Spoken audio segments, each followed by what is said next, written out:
Mm-hmm. Yes, sir. Yes, sir. Yes, sir. Come on in. Come on in. Let's get it moving. This is one of them shows. If you've been waiting for the big payback, you here. If you've been waiting for the big payback, you in the right doggone place. Because a lot of y'all, just like a lot of me, told y'all what y'all was supposed to be hearing and knowing. And as much as you fight, as much as you persist, you're running out of ammo. You're running out of time. You're running out of excuses. You're running out of denial. You're running out of just extraness. You're running out of tantrums. You don't have any legs to stand on.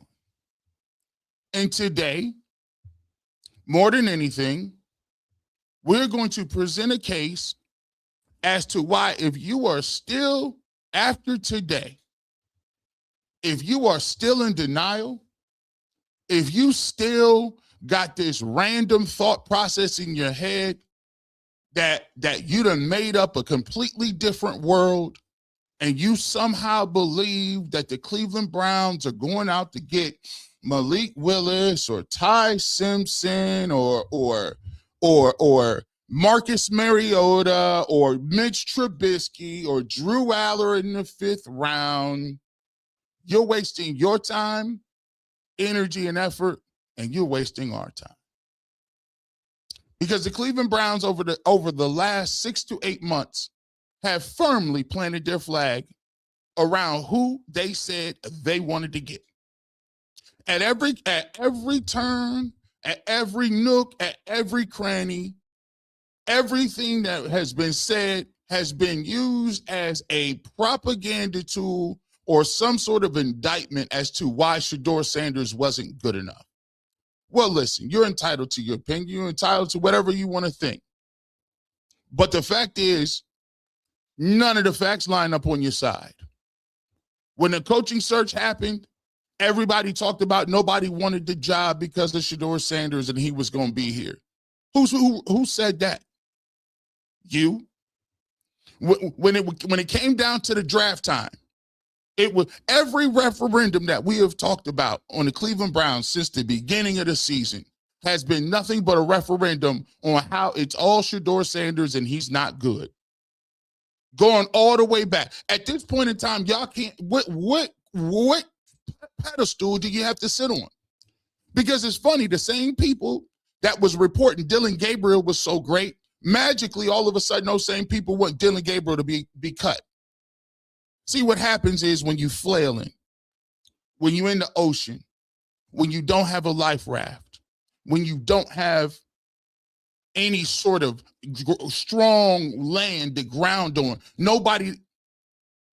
you're dangerous not only to you, but you're dangerous to yourself. You're dangerous to other people trying to save you. And I've been trying to throw y'all a life raft since 6 months ago.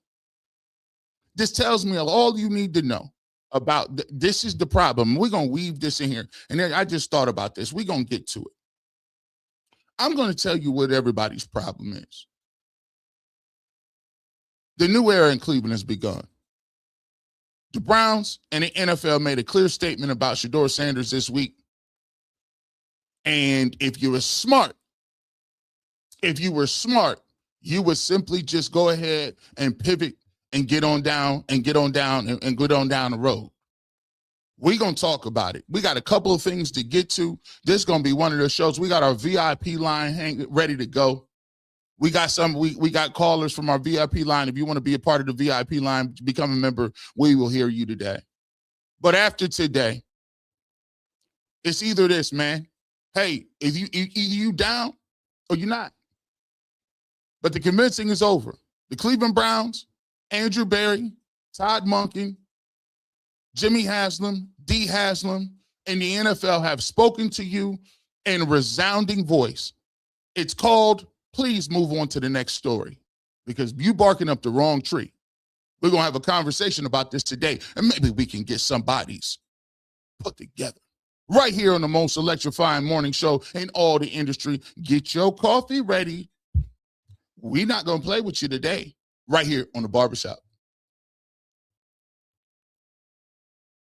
Come on in, man. We appreciate everybody ready to go. 1,000 people in here, wherever you are, whatever country you in, whatever part of the world you in, whether you in on YouTube, whether you're on Twitter, whether you are on Facebook, we appreciate you. I want to shout out all the members. I want to shout out to all the aunties. I want to shout out the Kool-Aid Mafia. I want to shout out to all the uncles. I want to shout out the barbershop dudes that's been down since day one. I want to shout out everybody that's been moving in the movement since day one.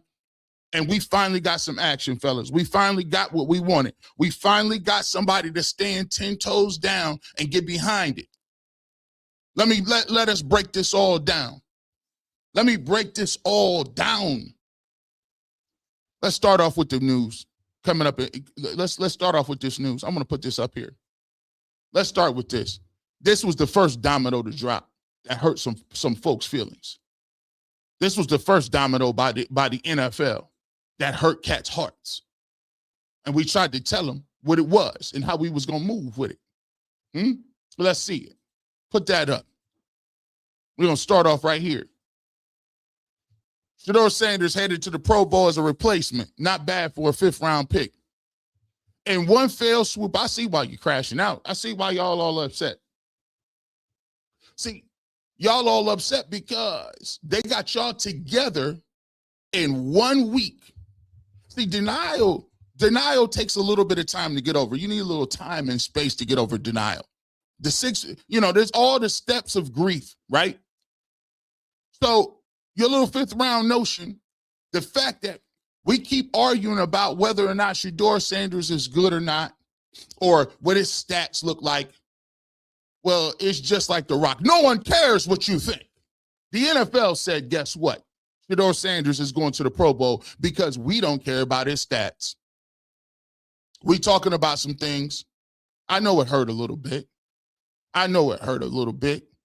Because the idea was, the 5th-round pick, well, he's just a 5th round. He's just a 5th round in the NFL. And one swoop say, if you're going to say 5th round, say 5th round this. Huh? What are we talking about now? Ain't nothing to talk about. Now the same cat's got to sit up here. Well, I don't really feel like it was deserving. He wasn't deserving, 5th-round pick. You ain't had no problem going to bat for that. You ain't had no problem tap dancing all on somebody's grave for that.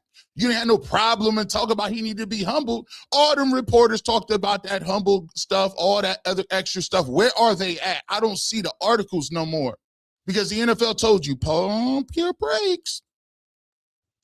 5th round, here we go. Get your coffee ready. Here we go. All in 1 week. So that died down a little bit. That died down a little bit for him. It's like, okay, that passed. We could go right back to saying he's garbage. And maybe if we say it enough time, then we'd be good. Maybe we keep saying that he wasn't good, bro. Listen, I'm sorry. If you don't watch no film, how you know who good or who ain't? Well, we done started off quick. Don't be telling me who good or not, you ain't breaking down no film work. Everybody got an opinion. Yours is just not elevated better than mine. I done seen that. And by the way, I show the tape with everybody. We watch every single game. By no means necessary. His stats didn't look good. Well, let me show you. Well, I would break it down with you, but you don't be watching no tape like that. But that's neither here nor there. Never argue with somebody who don't understand what you look like. Because from a distance, people can't tell who is who. Here we go. And then this came out. This hurt souls. This put people in a box. This was a figure 4 leg lock. This was orchestrated by the Cleveland Browns, Todd Monken, Jimmy Haslam, and the Browns PR staff. Because you know why? Shedeur Sanders was all the way back chilling in Fashion Week. He's the first dude to meet the coach. He's the first dude in the building. He's the first dude. And then you know what he said on camera for everybody to hear? He basically told everybody else, shut your mouth. This who we rolling with. Be quiet. If you got to, oh no, you don't have any sources because all of the sources you thought you had got fired. Because they was playing and half-stepping. They even made Kevin Stefanski get on the sticks. It was so bad. It was so bad that the folks in Atlanta was on Kevin Stefanski's neck so tough because of the way he went about the Shedeur Sanders thing. They had to put out a statement and say, you know, I don't have a problem with Dillon Gabriel and Shedeur Sanders. I wish them nothing but you better. They got a PR staff that ain't stupid. He's like, listen, if you want a fair shake here, you better figure this something out because this is nasty work already. You see the level of vitriol that these dudes is asking you questions? Why? Because you thought that Prime is one of the dudes down there. Prime is a cornerstone of the Atlanta Falcons. Yeah, you couldn't say his name while you was in Cleveland, but it's ironic how people make you say your name when you're outside and you're gone. You thought you ran away from that. No, you did not. This was orchestrated. You see how the PR worked? They said, for all of those that want to consistently write in their own, and let's keep it real. Let's keep it real. Where's the sources at? Because nobody thought Todd Monken was getting a job, so who you source from that? Nobody thought Andrew Berry was going to keep his job in Stefanski was going to get fired, but I told you that. No one thought that Shedeur Sanders was going to get put into the football game by being on the fourth string. Nobody thought Joe Flacco was getting moved out of the way. Everybody thought that it was going to be Arch Manning or one of these other quarterbacks or Dante Moore. And you've been wrong consistently. This is the problem with y'all. Instead of you just coming out and saying, you know what, I don't know what the heck is going to go on. You've been wrong consistently for about 8 months in a row. And every time you're wrong, you don't sit there and reflect. You come right back with another fabricated, off-the-wall conversation topic that has nothing to do with what the Cleveland Browns is doing. But this is kind of hard to run from. Here we go. Let's go ahead and dial this up for you, G. Bush. I hope people sleep. Don't watch this show. What's going in at? Oh, yeah. Yeah. First of all, he came in rubbing his hands. Yeah. Like he was getting a plate of food. Yeah. I didn't already talk to their big homie. Yeah. Yeah. Why is it crispy? They had a camera in the front and in the back. How you got it? This a regular meeting? And by the way, if it was a regular meeting, why Andrew Berry in there kicked up, posted up with a cup of coffee ready to go already? Tell me what? Tell me why? This doesn't necessarily mean, listen, you gonna tell, this is the biggest part of propaganda. Propaganda will tell you, don't believe the stuff I'm seeing with my own eyes. Believe what I'm saying, even though it's in the dark and the shadows and it's anonymous. Come on, people. That's right out the tools of the propaganda playbook. And you can yell, kick, scream, jump up and down, turn red in the face, do backflips, whatever you want. It don't change the fact that it ain't what you said it was. Huh? Let's go back and look at it. Who's this dude behind ushering this dude well into? Who's this guy? Yeah, come on here, Shadeur. We got everything set up, ready to go. Does this look like a fifth-round quarterback who's about to get usurped by Malik Willis after 6 games? Does this look like Shedeur Sanders is alarmed, scared, apprehensive? No, looks like he's walking boldly, confidently, into an office ready to get it kickstarted with somebody fully behind this man ready to cook. And you thought you see this is woo-wee. This is why Saturday is important. This is why Saturday is important. Because look, y'all hear this? Oh, I don't have nobody. It's just me talking. Oh, wow. The ambulance ain't going. Ain't nobody. I got free reign to kind of talk. You see how I can flesh my stuff out? I got time today, just like you got time on a Saturday. It's all planned. But welcome on in. Y'all can get some of this work. 2,000 people in. We just started. Watch this. What's going in at? Oh yeah. Yeah. Hey, young man.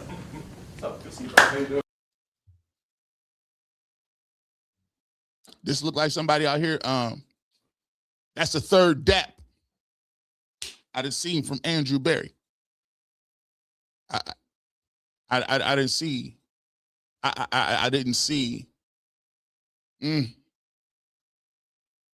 They ready to go in there, huh? Y'all ready to go, huh? Y'all thought he was gonna see what y'all thought he was gonna do. You thought he was gonna be a youngin'. He over there messing with some he messing with some models over there, and he gonna be in Europe. You know what I'm saying? So what's gonna happen is, what we gonna say, yeah, Shedeur too worried about being up top. He worried about, getting his suit together and stuff like that, messing around, but he should be in there right now in his playbook. He's supposed to be in his playbook right now. That's the problem, G. Bush. He think he got it all sewed up.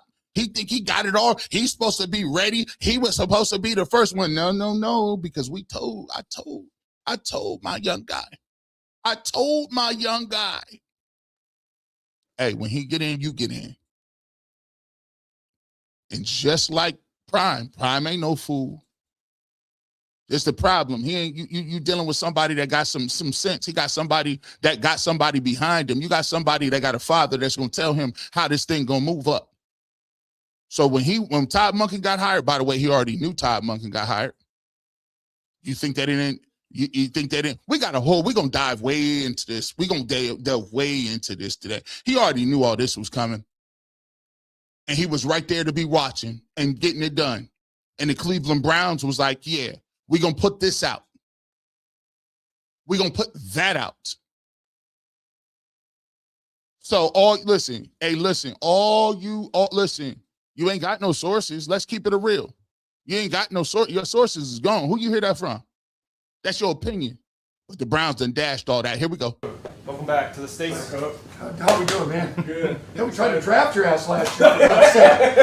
It's all worked out. Yeah. You remember that, right? Yeah, that's what I was about to tell you. Someday we'll get a chance to talk about that. Dunsky. Done. Finished. Fricasseed. Charbroiled. Baked. Basted. Glazed. All the above. Air fried. That was it right there. That was it. These dudes is getting smart out here. It's a new digital age. Video hit different. Video hits different. When you see it, when you see the way another cat looking at another dude, why you feel like, listen, why you think everybody don't get in trouble until that tape come out? When that tape come out, you be like, oh my goodness. When that tape come out, it's different. Because you see mannerisms, you see they done been talking, you see the comfortness, you see what they looking like. Oh, and then they confirmed and told you it was a lie from the pit. Nobody wanted Shedeur. I don't think the Ravens wanted him. Nobody wanted him. The man, after you refuted, stood on the table, did backflips for hundreds of years. For hundreds, you did backflips. Talk about nobody else wanted them. Just yesterday, the previous day, This man came out and said, we tried to draft you.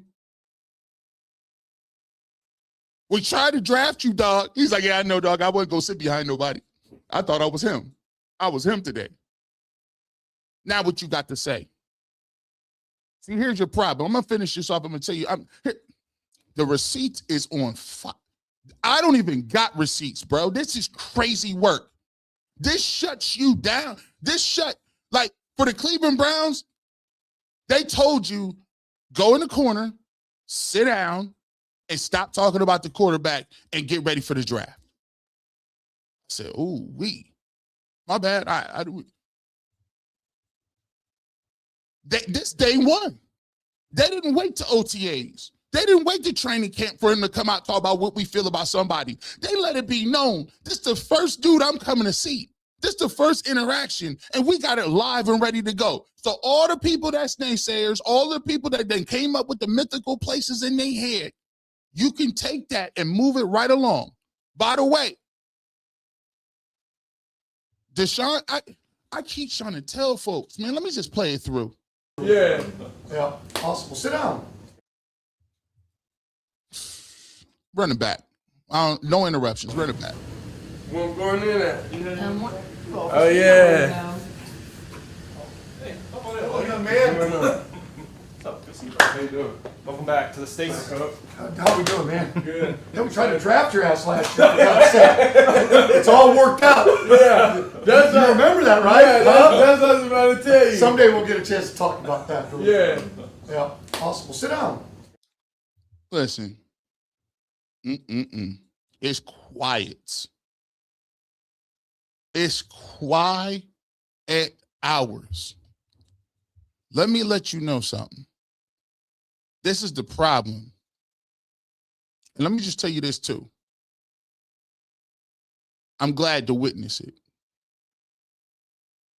You watching the destruction of journalism as we speak.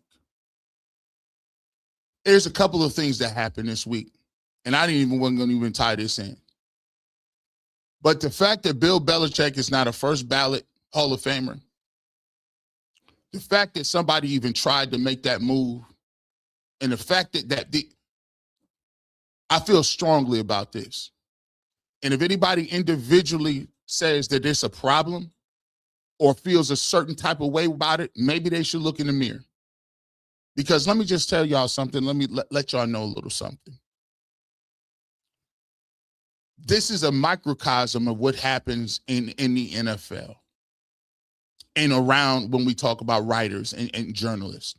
Journalists get a bad name because journalists do nefarious, wild work stuff. And the people that don't do wild, crazy stuff, they're in this kumbaya thing where we cover up for one another. See, in this industry, you're not supposed to tell nobody the truth of how you feel. They want to act like they want you to tell the truth. They don't want you to tell no truth.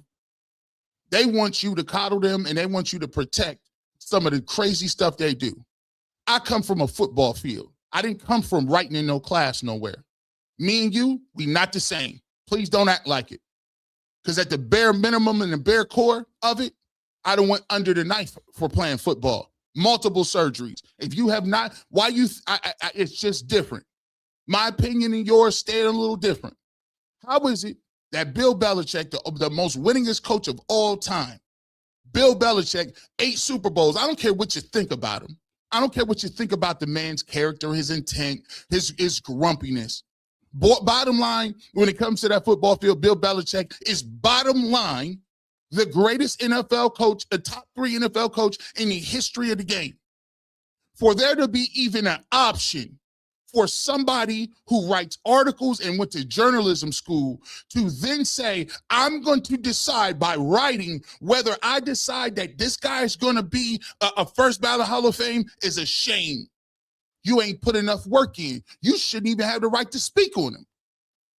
When did we start letting laymen and guys running around here who ain't never did and never was write for eternity?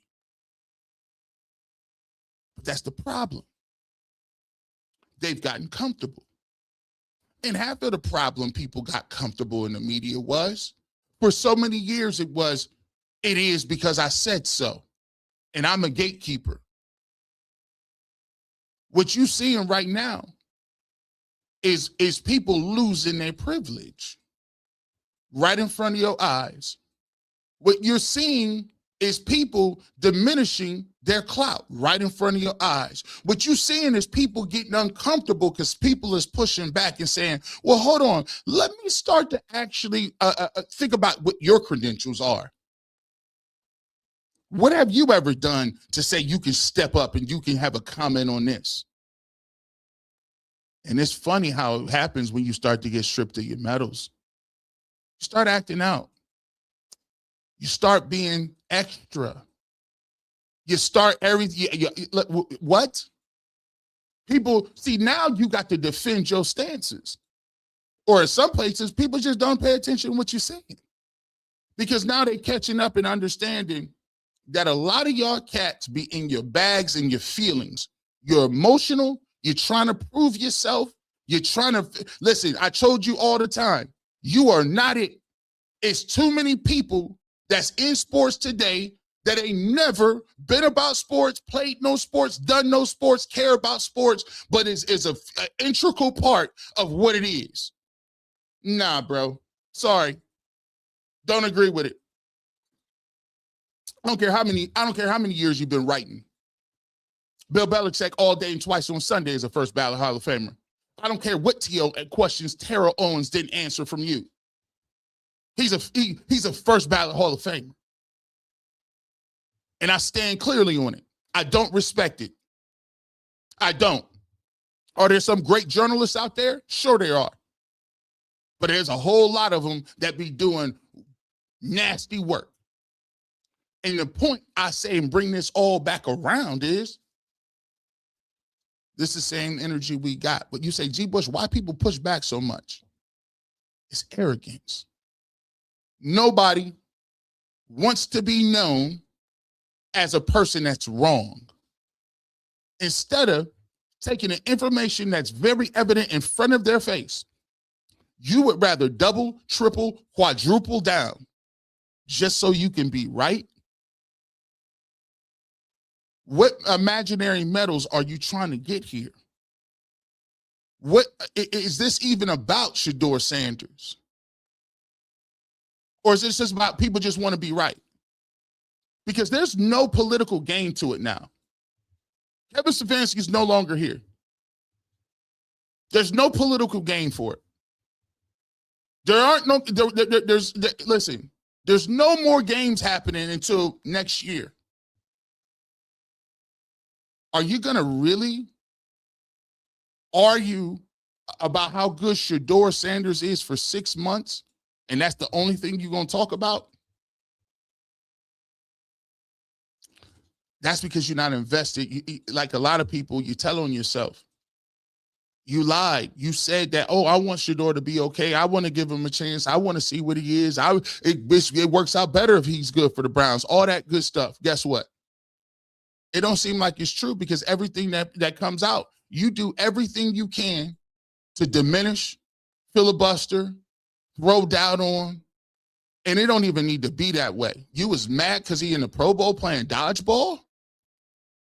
You was mad about that. I could give you a laundry list of things that you was mad at. It ain't just the play. You mad because Kevin has to answer questions about, okay, you was mad about that. You was mad about a miming. You was upset about that. You was upset about the speeding ticket. You was upset about him wearing a backwards hat. You was upset that we hadn't even mentioned his dad. Like, bro, if everybody is moved on and they gone and you still bringing up excuses, that tells me about you, not him. And we're moving on. We're moving on. The train is gone. I ain't got to tell you. Just listen to what. A picture is worth 1,000 words.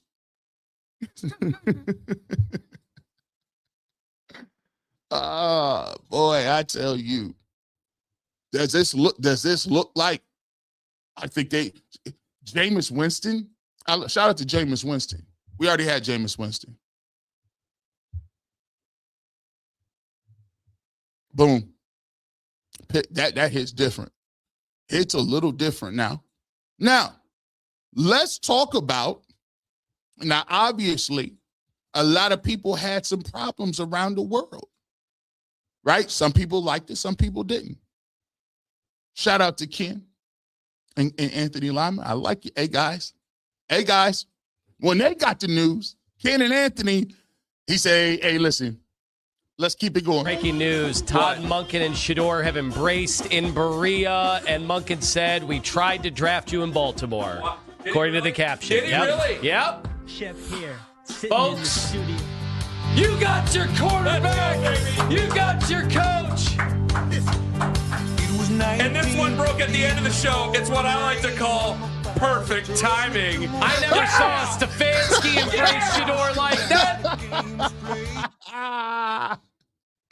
Now, guys, that is how you pivot. I'm showing you how to do this, son. That is the way you pivot.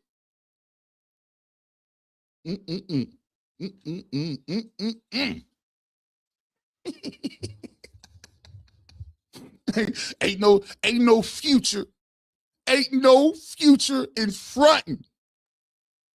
Just come on back around. Ain't going, hey, come on back around. When Andrew Berry gave him that cookout dap, what's up, my brother? I need to tell you all about black folks. When you get that, what's up, brother? How you doing? Everything good? What's up, my brother? It was done. It's over. Hey, listen. Hey, is tough as it is. Let's keep it cooking. Some people understood it. Some people got it. Hey, shout out to let's go talk to some of the Shedeur supporters. Shout out to Peterlin and Nick Wilson. Come on over. You get invited to the cookouts. The aunties want to see what you got to say. What's going on over there? Wanted was whatever next head coach was going to be here would have an open mind with any of the quarterbacks. Because you have this team is not in a position where you can be dismissive or I didn't like that guy personally. It's like, look at the quarterback room. Until you figure somebody else out in here, these are your best bets to have a decent chance to do anything next year.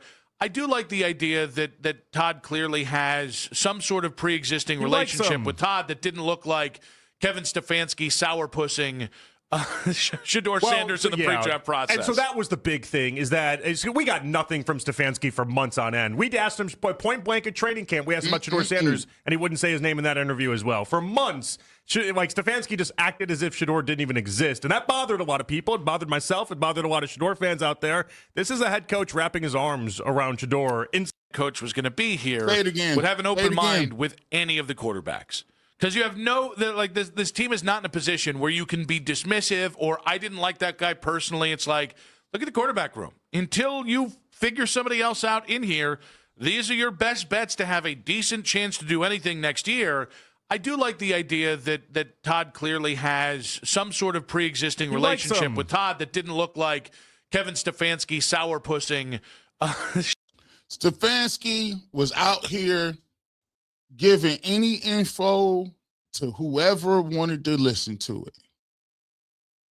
People in the building will tell me, people in the building. Well, if it worked one way and people in the building is telling you that, and the people that was telling you they ain't here, and you just see this video with the new people in the building, what would that tell you?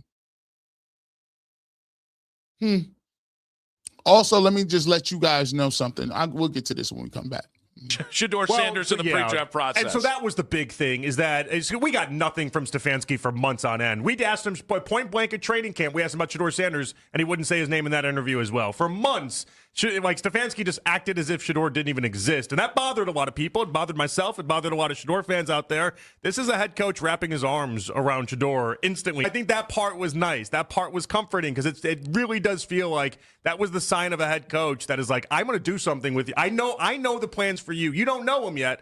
I know what they are. I'm excited. Let's get to work. Meanwhile, if Monkin in the entire interview process had been like, listen, Shedeur, I was telling Andrew Berry, I don't think we can do this. Like, we got to get somebody else. We got to get different quarterbacks. We got to figure out something else. It's got to be different. Then you probably wouldn't have had that embrace. You probably wouldn't have had that excitement. You probably wouldn't have had the mentality that Monkin had. And ultimately, all a Shedeur fan wants is to have somebody to be as interested in Shedeur as we are about Shedeur.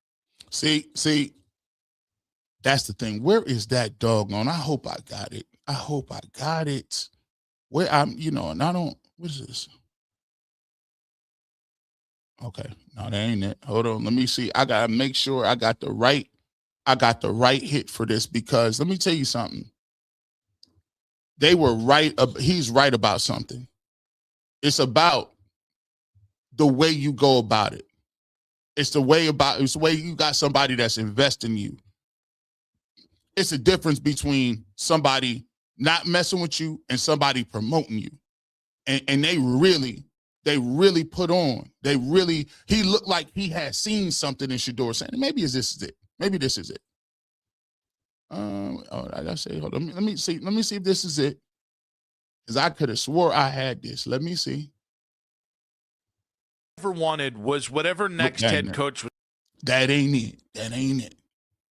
I might have to look for it again. But there's a article. Is this it? Could this be it?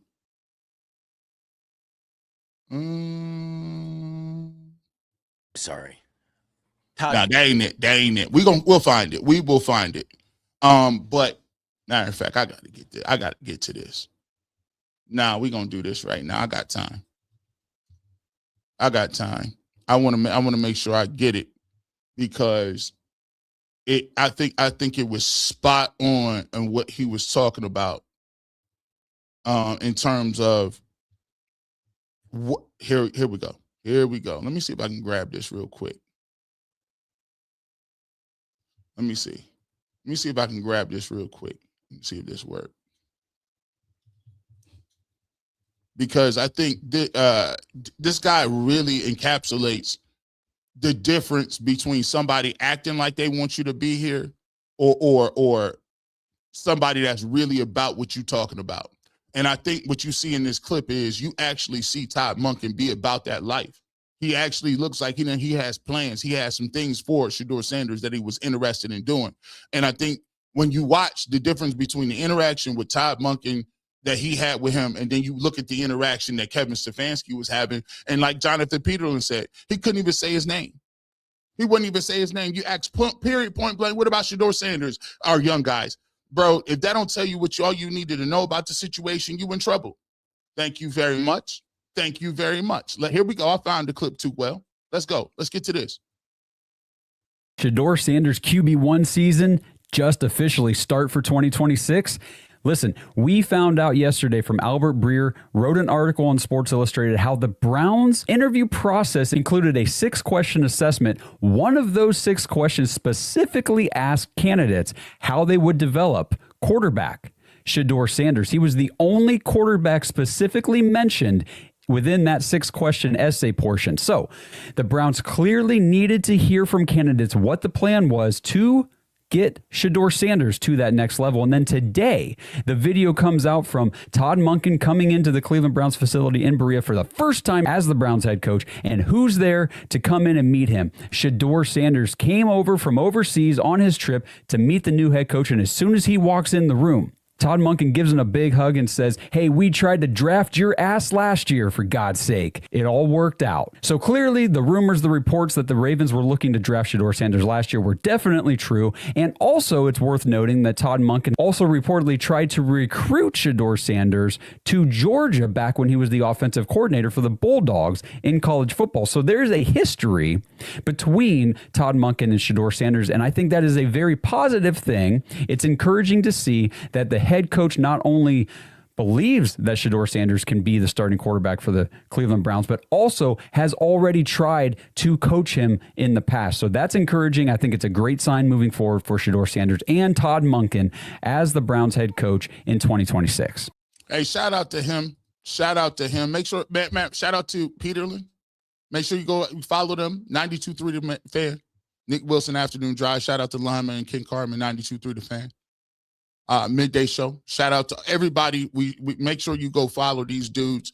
They putting on for Browns content. So we're going to build this thing up. We're going to be the top story.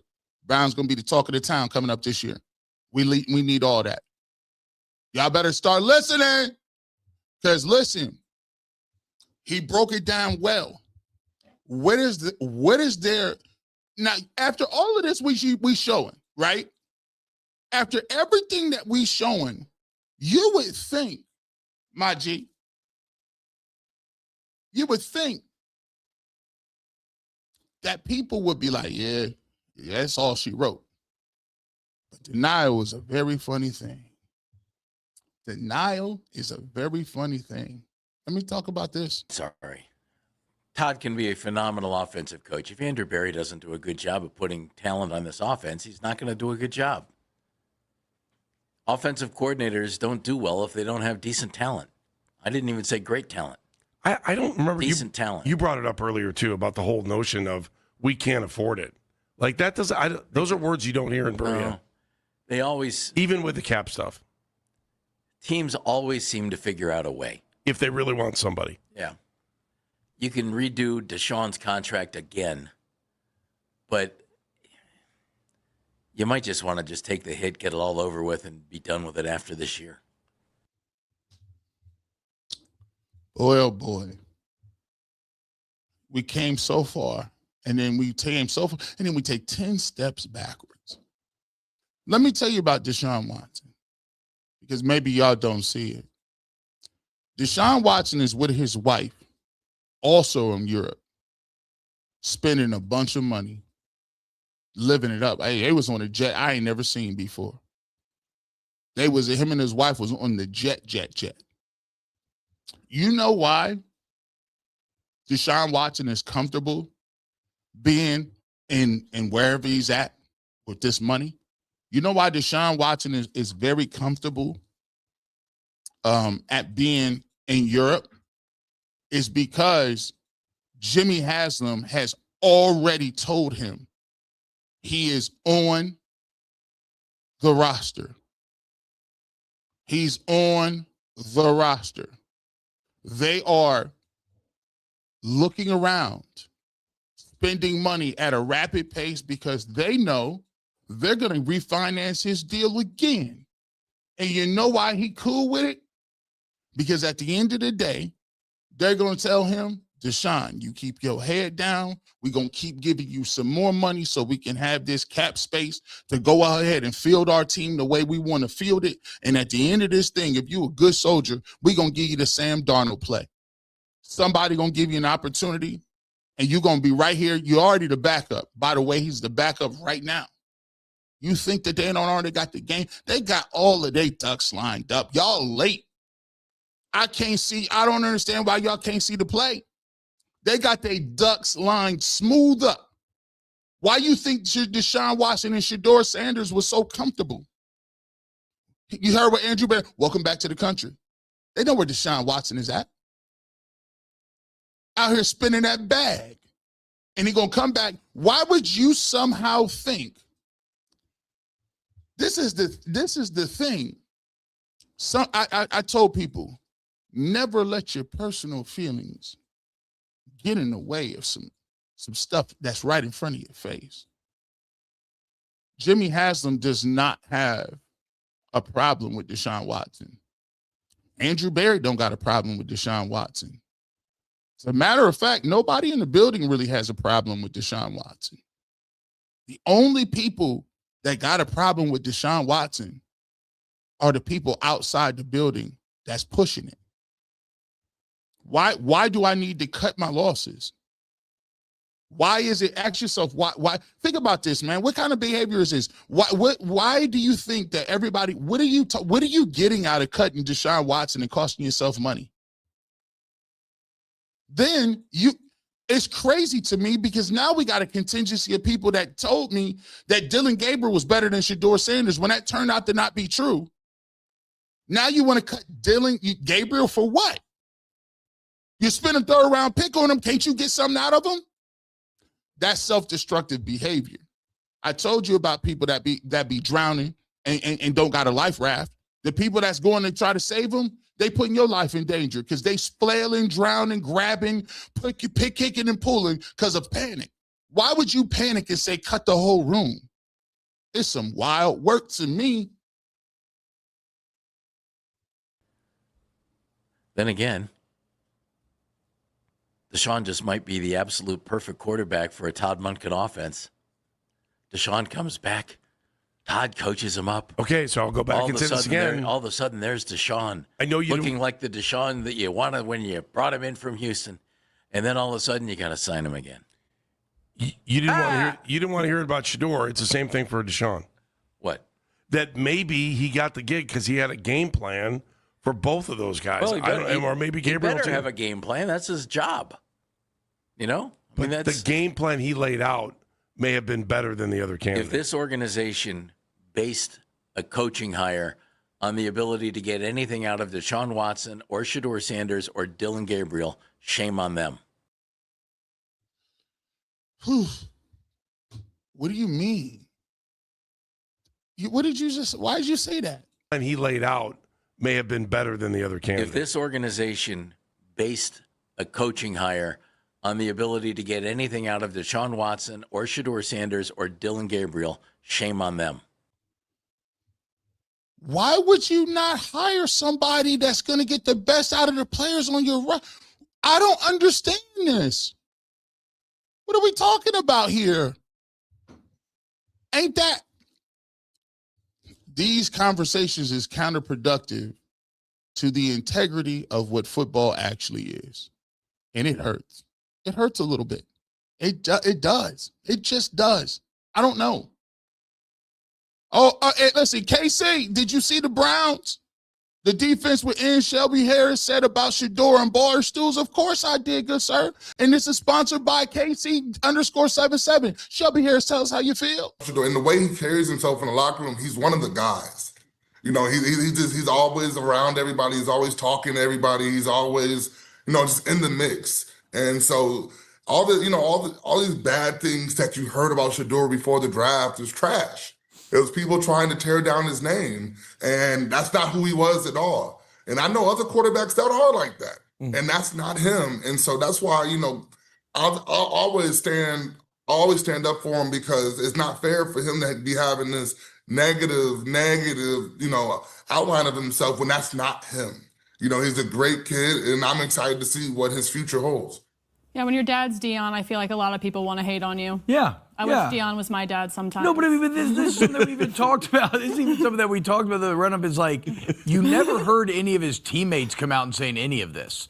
Like, it was never any of his teammates in Colorado. Shelby's here telling you, yeah, that's awesome, man. I'm glad that you kind of cleared that up. Ain't no need to clear nothing up. Shelby Harris, listen, there is no need to clear anything up when you should have seen it from the get-go. And there's not been one teammate you can find that said something bad about him.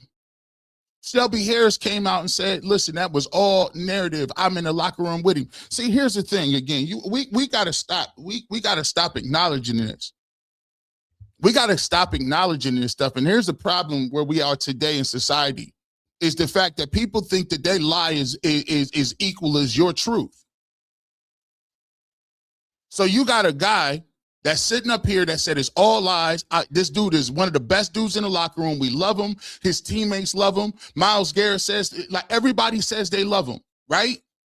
But yet and still, from what you heard from somebody that you don't know personally, and what they wrote shapes the way you act around a person and the way your perception is. And then when somebody is around them every day, the person that's in the locker room with them every single day, and then all of a sudden you say, my lie that I believed is more important or impactful than what somebody is telling you, that's not grown men behavior. Children act like that. Children act like that, bro. At some point, I would just rather people say, listen, he ain't my cup of tea. He just not for me. Something about him rubbed me the wrong way. People talk about, I didn't like Tim Tebow. Why? I don't understand it. I don't like Taylor Swift. She's popular. bro, that type of behavior for me is unfathomable because I'm not built like that in my heart and the way I act. Because another man is popular, it threatens who I am as a man and my integrity and what I stand on. Let me tell y'all something out there, bro. Let me tell y'all something. If you got to have other people, if you got to feel good about your life by other people saying stuff about you and being cool, that ain't what it's about, bro. Walk by yourself in your own path. And we need to stop that's the problem with the game. We need to stop being sheep out here. It's too many sheep. It's too many people that's not willing to think for themselves, and they let their emotions get involved. There's too many people out here not taking something for like if you was a person and you just saw what you saw, but yet and still next week you gonna say, I don't know if the Browns is all in on Shedeur Sanders. That's you saying it. Don't just say you. Don't, because you're running out of people to hide behind. Stefanski ain't telling you that. You know Andrew Berry ain't, because you said Andrew Berry should be gone. So it's like, to me, and I see where people come at it from. A couple of weeks ago, people talked about, man, they don't even want the Cleveland Browns to be good. You know what I'm saying? It seemed like people don't even want them to be good because it's like, bro, at every turn, everything is bad. The hire is bad. The uniforms is bad. The stadium is bad. These guys are dumpster fire. Like Jimmy has them this, that, and the third. Andrew Berry, why is he still here? Like, we just saw this dude dap up the quarterback and I say, let's keep it pushing. You seeing what people are saying? But nope, we can't have nothing nice. Like the cut Dillon talk is I don't know, man. I don't understand it. I really don't. I don't. What are you talking about, bro? He's like, and the fact that monetarily it don't make no sense. You're talking about Dillon Gabriel is gone. And you spend an asset on him. A third-round pick. So you cut a third-round pick when you've already see the problem y'all got to get is, again, the Cleveland Browns made the assessment that Kevin Stefanski was the main problem. It's time for you to swallow that Kool-Aid.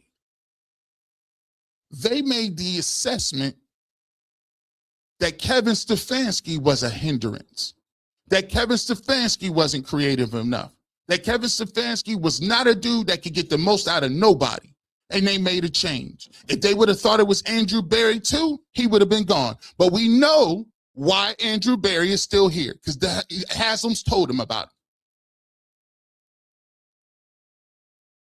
So why would I cut somebody and I believe the head coach was hindering the progress of my guys?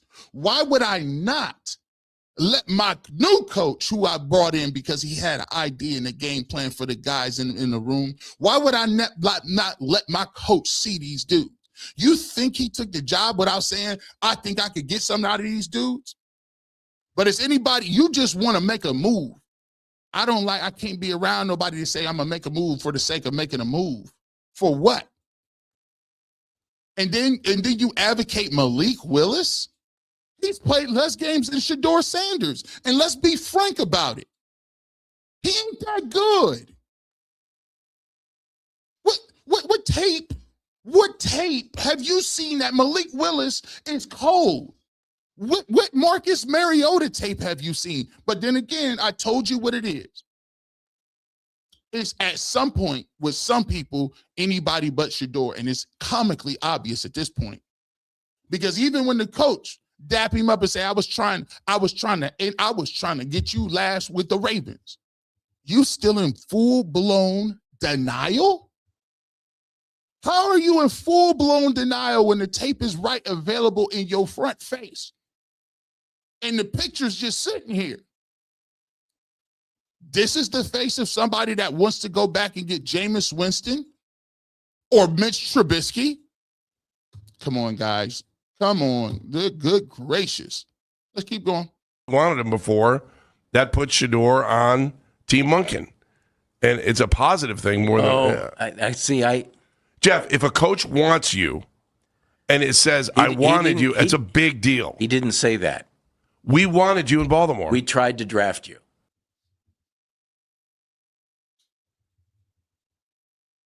These is Olympic style gymnastics at this point.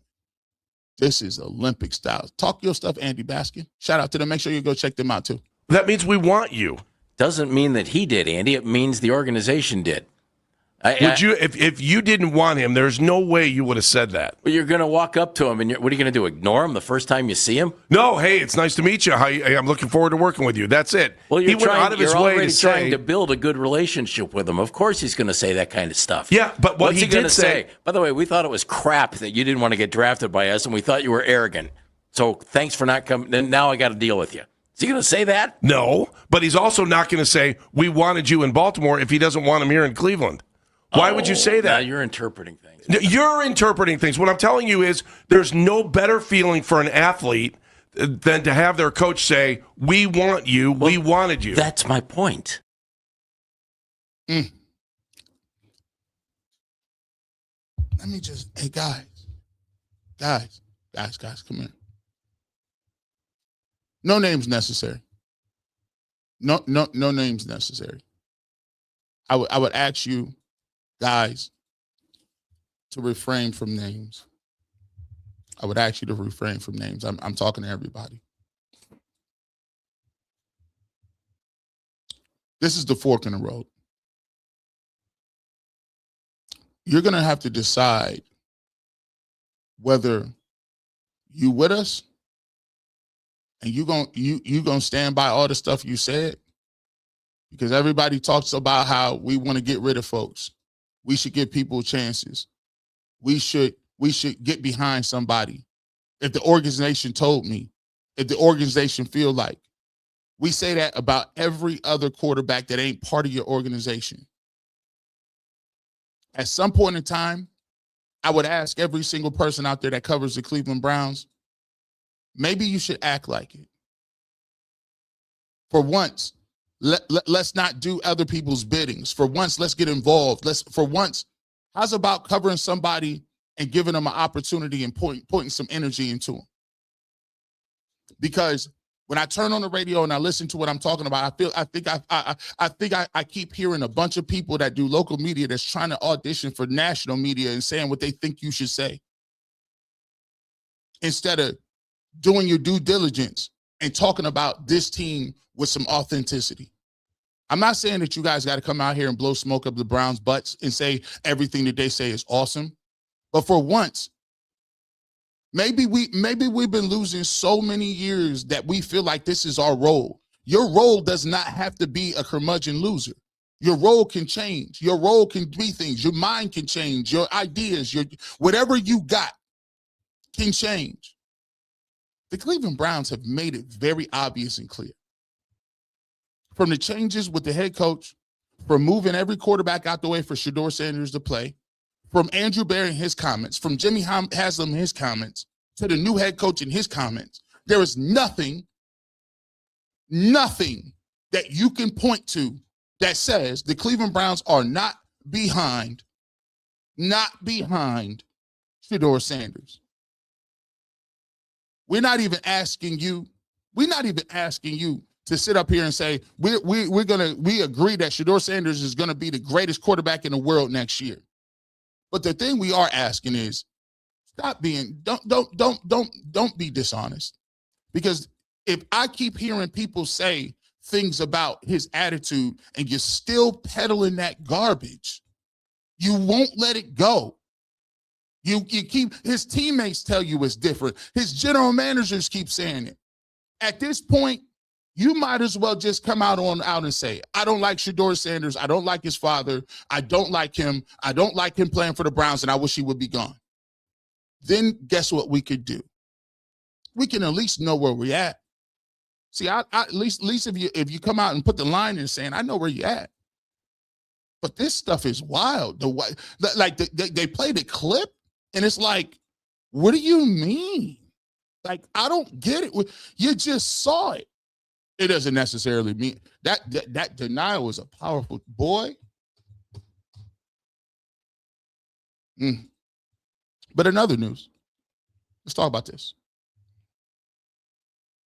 I want to move on to this. And this is what I was slightly excited about. Let me see what I was excited about. What I was excited about? This. Watch Todd Monken. Remember what I said, what I was looking for in a coach. Remember what I said I was looking for? 4,556 people, and hit the like button. You know what I told you I was looking for in a coach?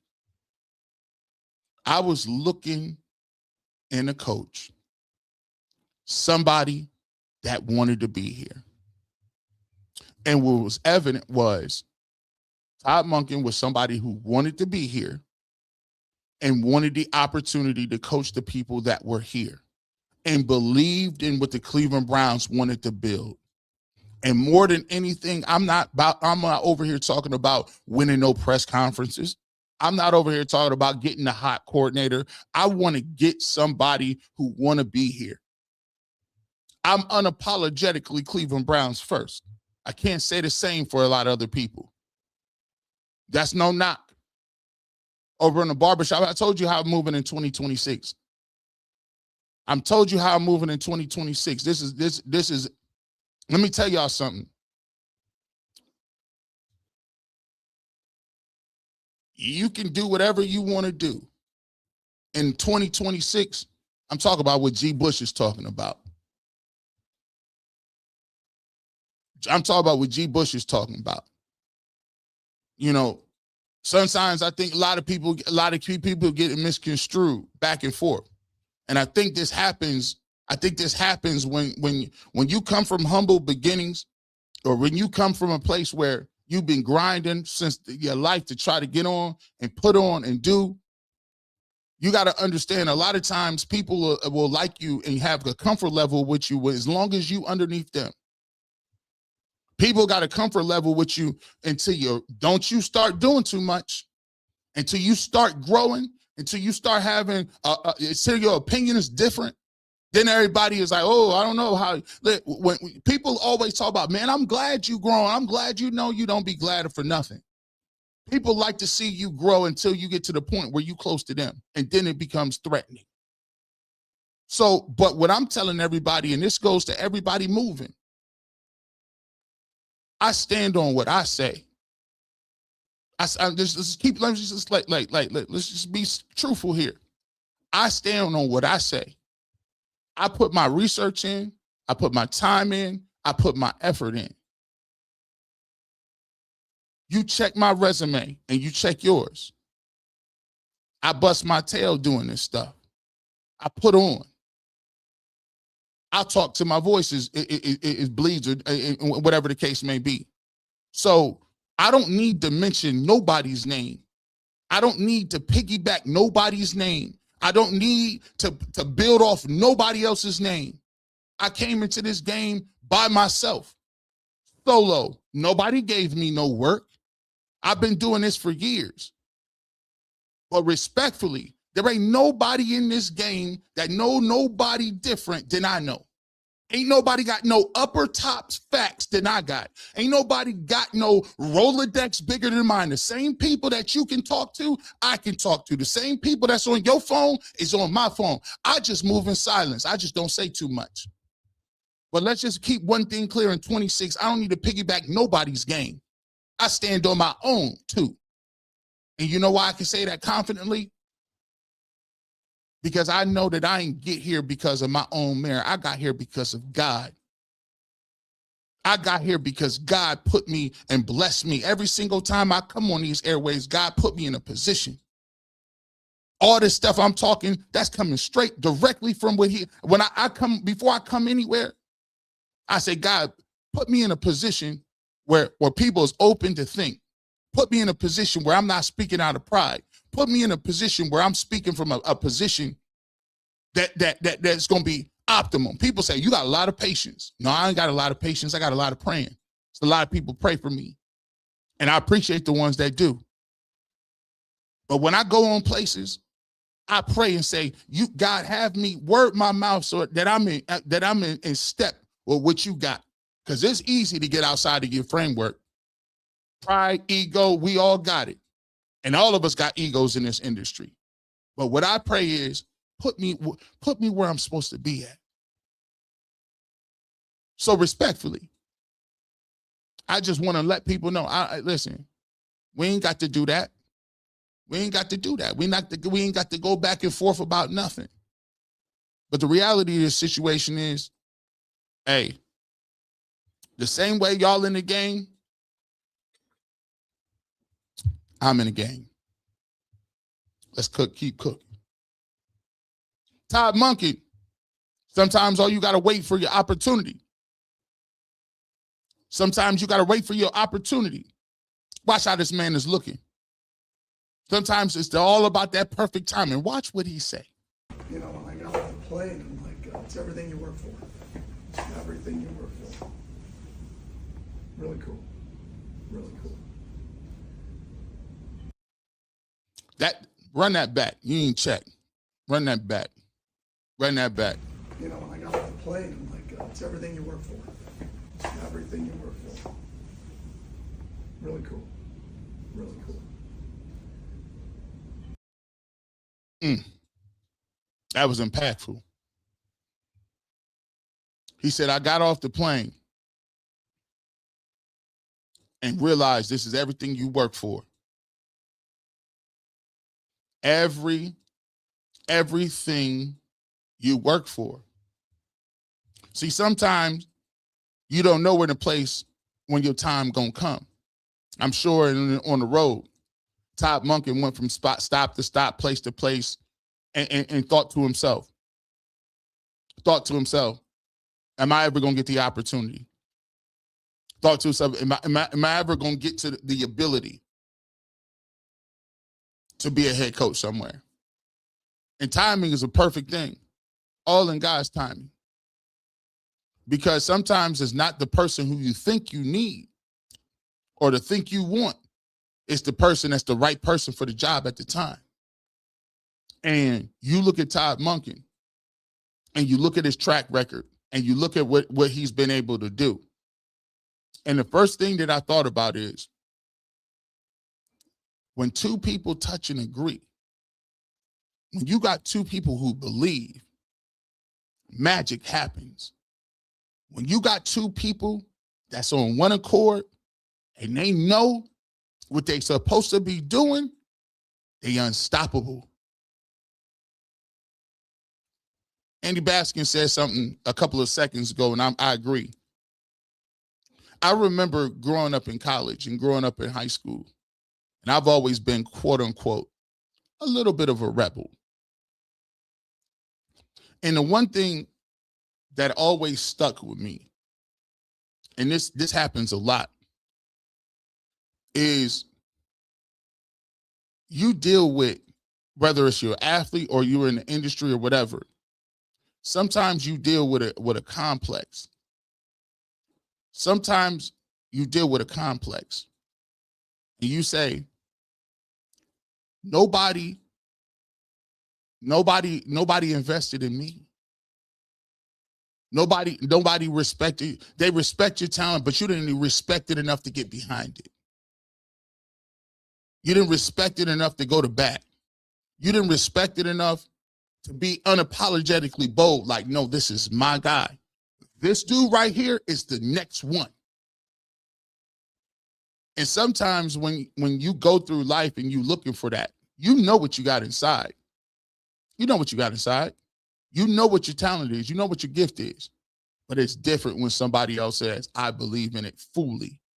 Not because it's convenient, not because it's cool at the time, but I wholeheartedly believe in what you are, and I'm putting the farm on you.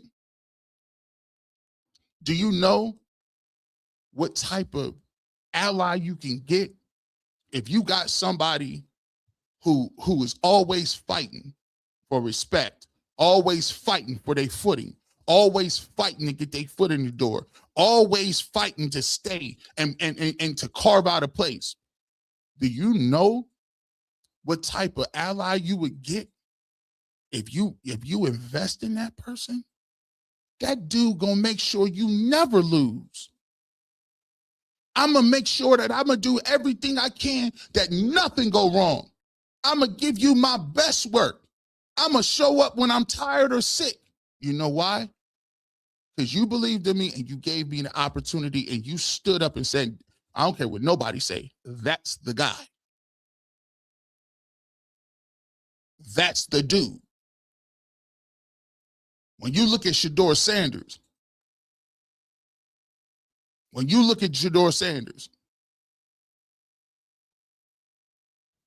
he just wants somebody to say, yo, that's what that smile is for. You see what that smile is for?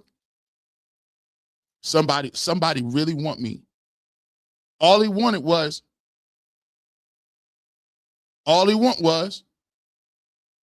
hey, I want somebody to stand behind me. I want somebody to do my thing. I want somebody to be about it. I want somebody to say they believe in my skill set. Somebody that believe in what I'm trying to do. And you know what that smile is? Let's go cook. It's different when somebody is pouring into you. It's different when somebody say, let me partner with you. That's what we're talking about. It's different. And so for one time, we now can see a Shedeur Sanders where the owner, the general manager, and the head coach and his teammates say, we believe in you. And when you got a person that says that, it pours out in your game. It pours out in your life. It pours out in what you're doing. It pours out into your craft.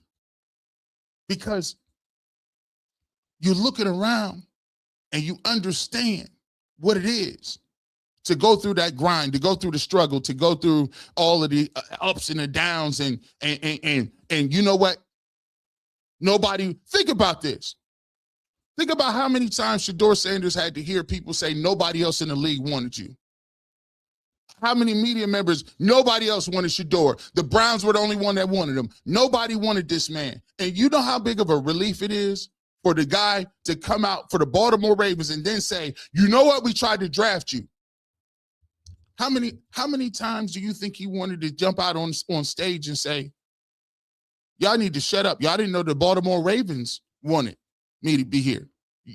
I talked to all kind of general managers. I talked to everybody.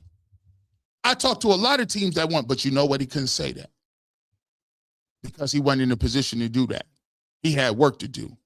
He had to go first, prove himself before he can even get to this point. See, that's why the uphill battle is so crazy, because to even get to this point, he had to play at a certain level for him to even get stamped. You got to think, he had to play good enough to show that Kevin Stefanski didn't believe in him and that was the wrong move.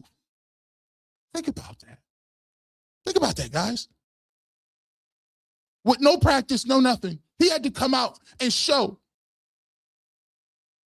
He had to come out and show that he was that good. It's crazy. But it's different. At the end of the day, always remember this. Ain't no reason to get upset and mad. Why would you get upset and mad?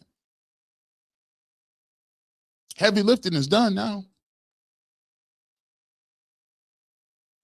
Heavy lifting is done. Y'all can sit back and worry about the draft. Twitter asks, why do Shedeur fans always talk about God? Is there anything wrong with talking about God? Heavy lifting is done.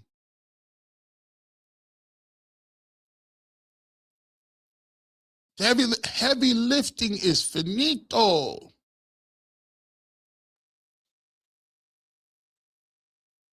It's like this, man. And I'll address this too, because I like to be transparent. I don't got no problem. People always talk about it. I don't have no problem with nobody on nobody platforms, nowhere. You know what I look at it is when I go and I'm on different platforms, it's an opportunity to showcase what my opinion is and my skill as a communicator. Sometimes it's different for different platforms. I don't got no problem with nobody. As a matter of fact, if people that was on my platforms didn't have a difference of opinion, I couldn't showcase my opinion the same way I do. So I ain't never frustrated. And I believe, and let me just be honest with you. This is what I believe. I believe how the Lord says, anywhere you go, bloom. Wherever you at, give your best and bloom. Wherever you at, give that light. So if I'm on any platform, I automatically believe on any platform that I go on, that is my job to illuminate that platform and to put work in to grow that platform. Because I believe that that's what my gift is. My gift is a gift of increase. So anywhere I go, my job is to increase that, whether that's UCSS, whether that's Bleacher Report, whether that's the Barbershop. My job is to go anywhere and to deliver what's inside of me, to communicate and get it done. And I thoroughly enjoy my conversations with everybody on each and every platform, right? So a lot of people say, what's going on with this? Listen, I feel like, to me, hey, I help put bricks in at every place that I've ever been at. And I'm going to continue to do so. I'm going to continue to speak light. I'm going to continue to go and bring the same energy level, my unapologetic honesty and truth. And I expect everybody else to tell their truth. And we're going to have a good time doing it.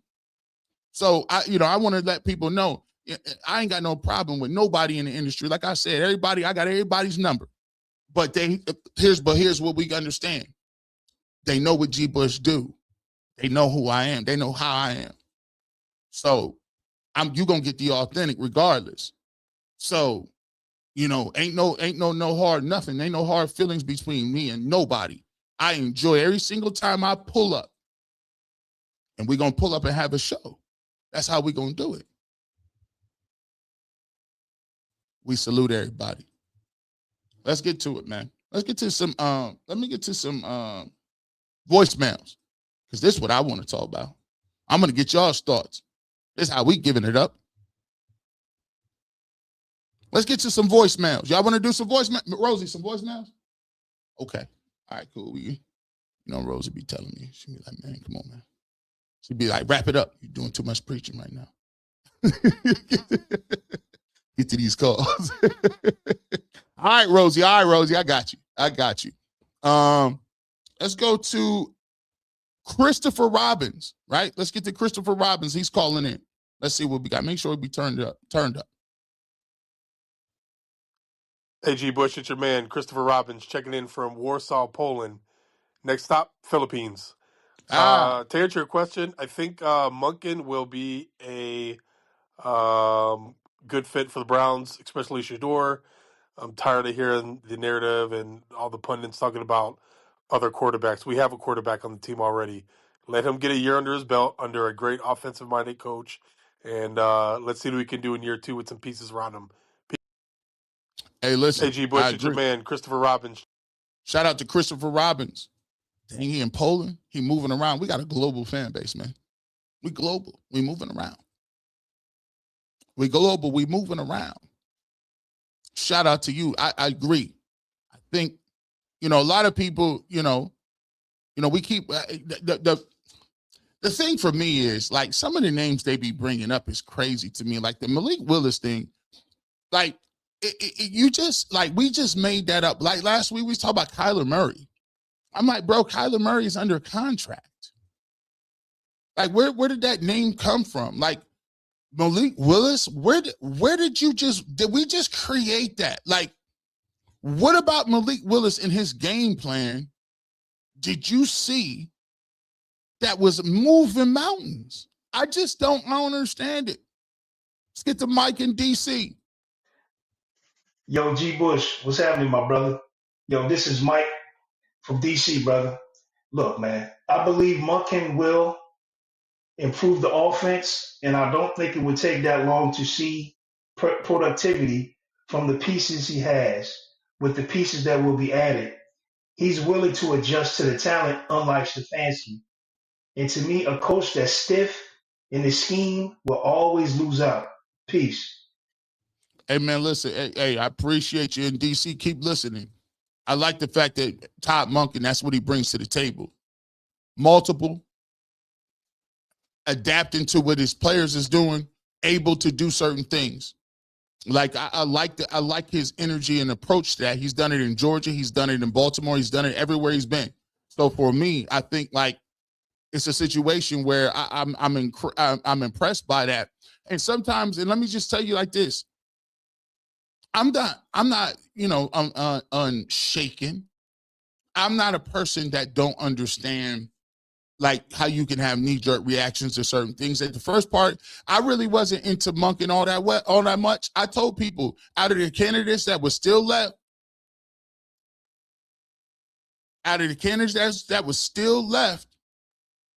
I said I would like Monkin the least. And so sometimes you can have in your mind a perception, but you also have to do the due diligence and then go back and do the homework.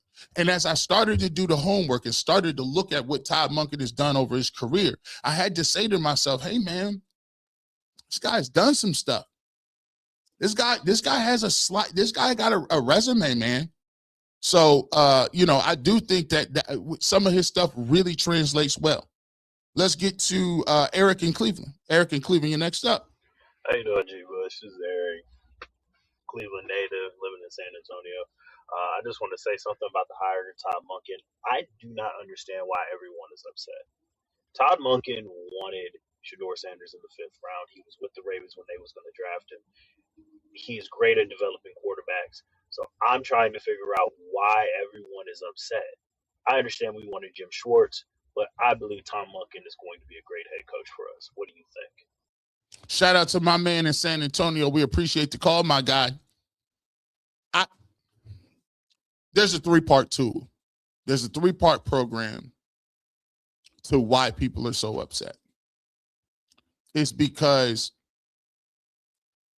I think one of the things that people do is this is why when people say I go against media. Why do you go against media so much, D. Bush, and you're part of the media? Well, I don't go against media. I go against people that just honestly blindly listen to anything. If you know, as we sit here and talk about it, as we talk about this thing, I always tell people, guess what? Don't even blanketly listen to me.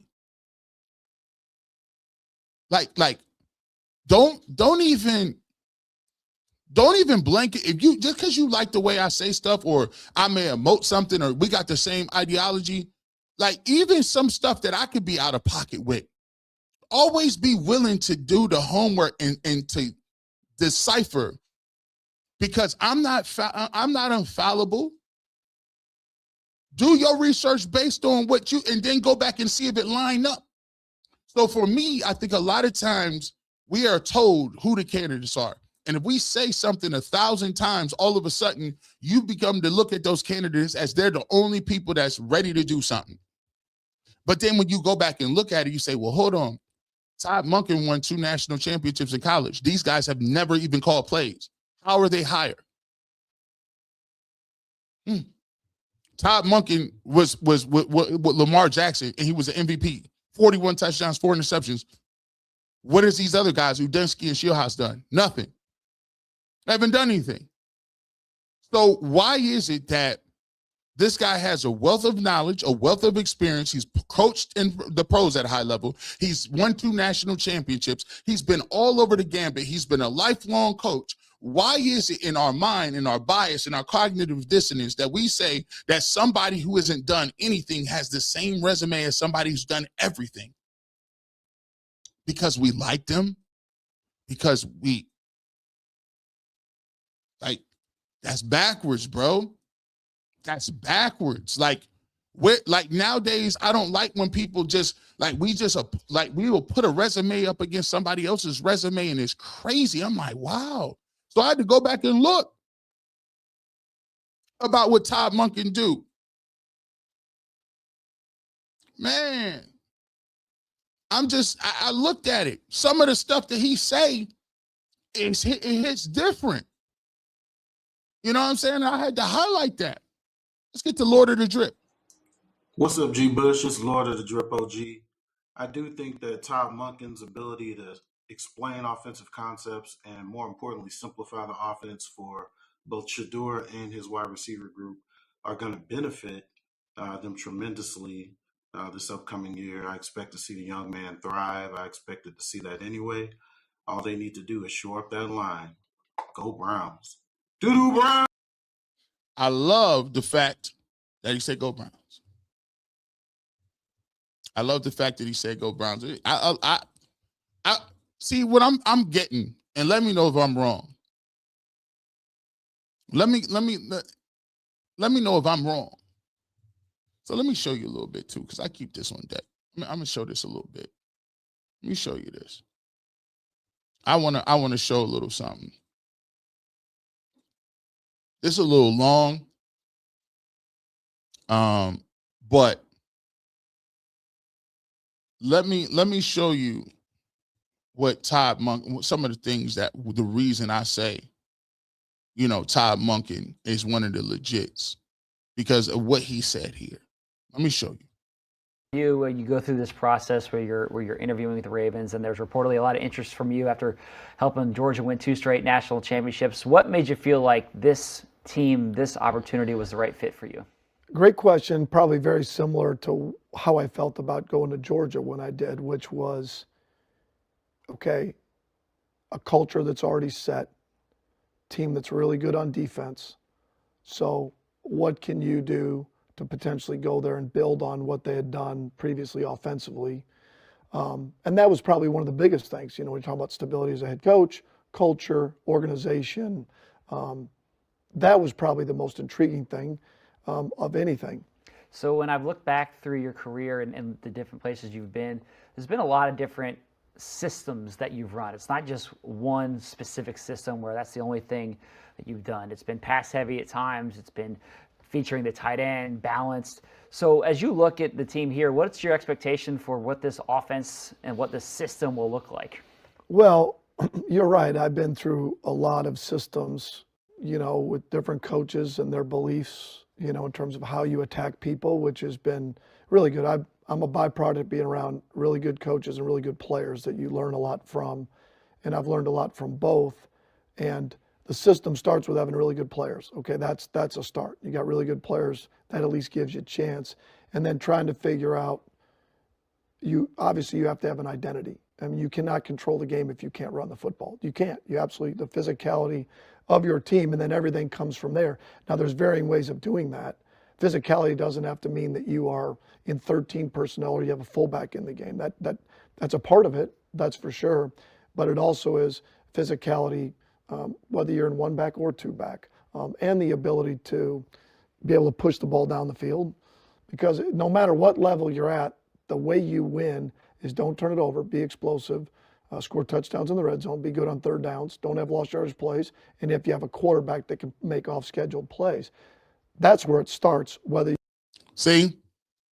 you see the way he layering his conversation?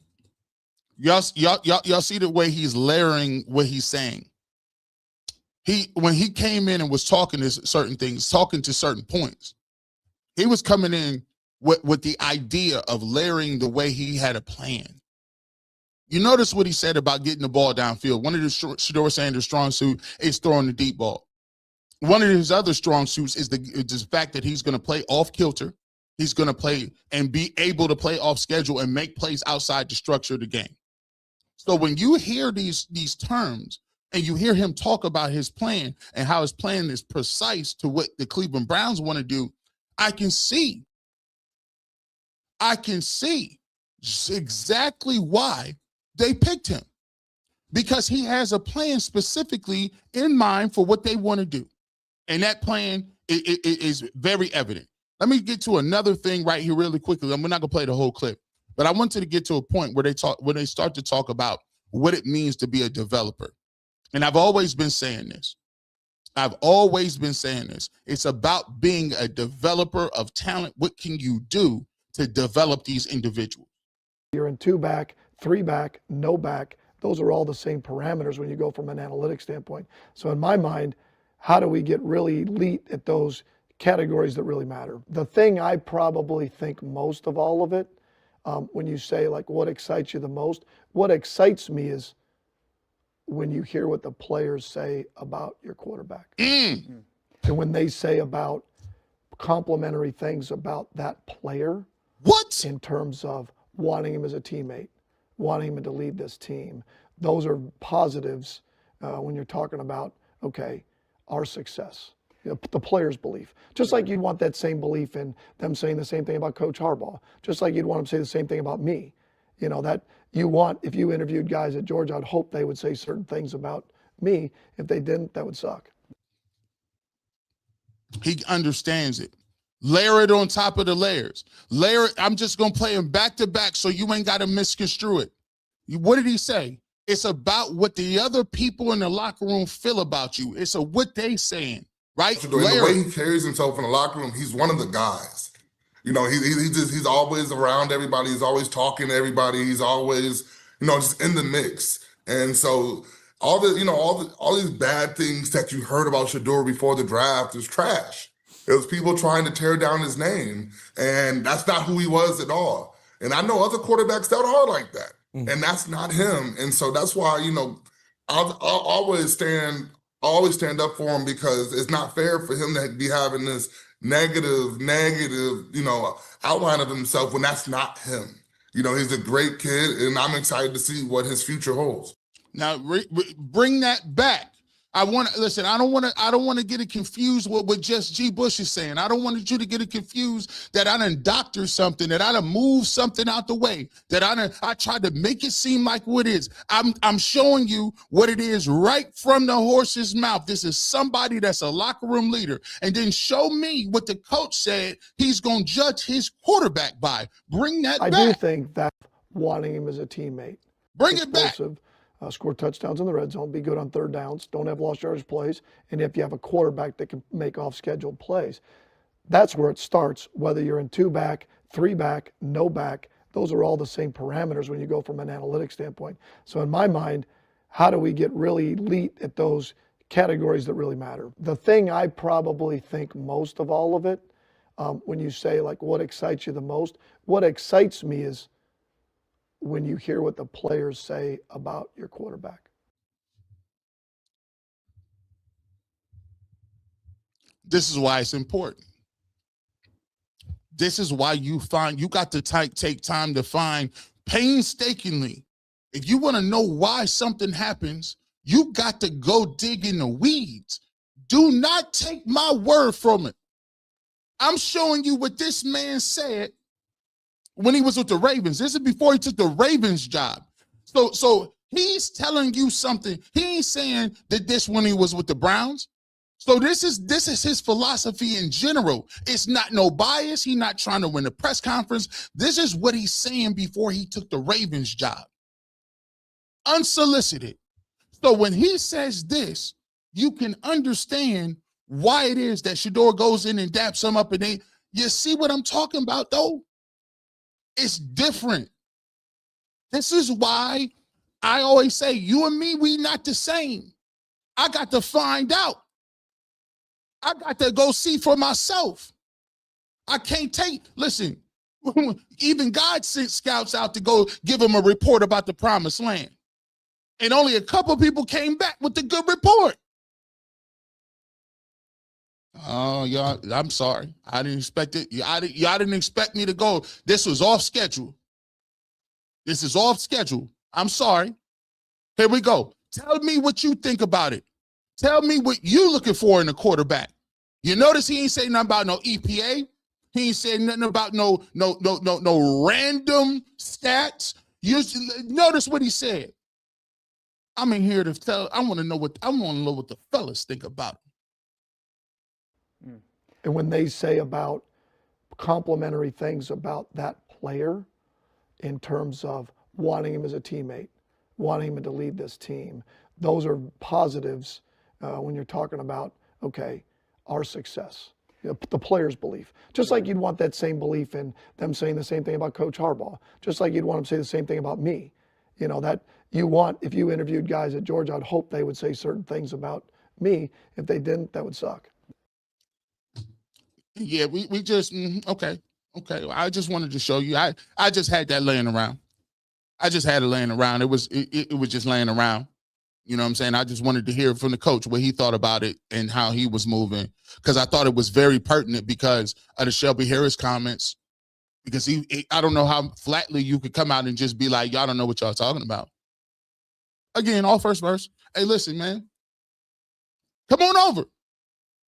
Listen, the bandwagon open for you. Come on over. All you got to do is come on and listen. Hey, give it a try. Your Saturdays will go much better.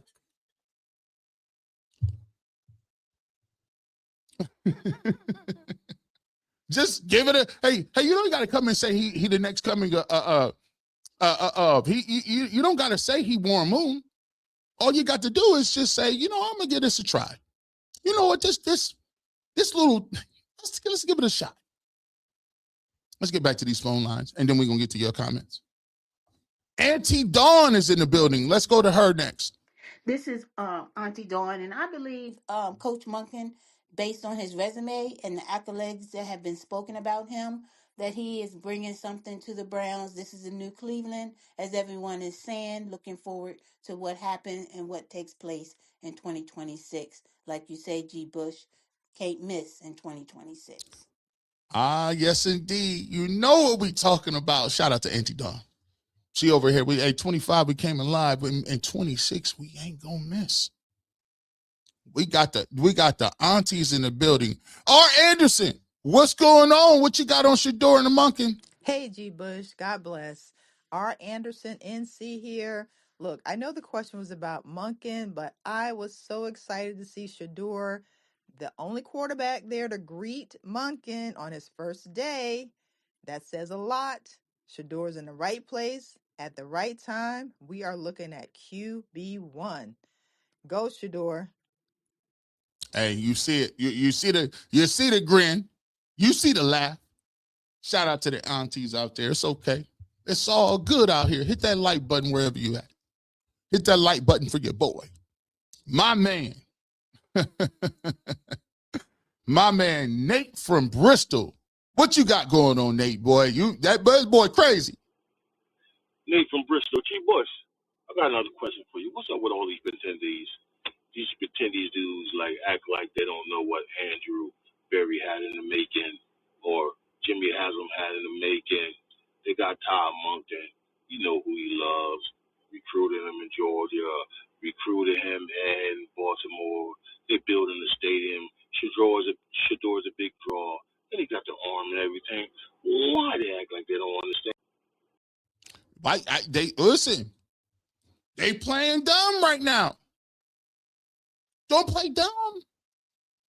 The whole play is on. The whole play is alive. You see, this a big play. This the long game. This right here.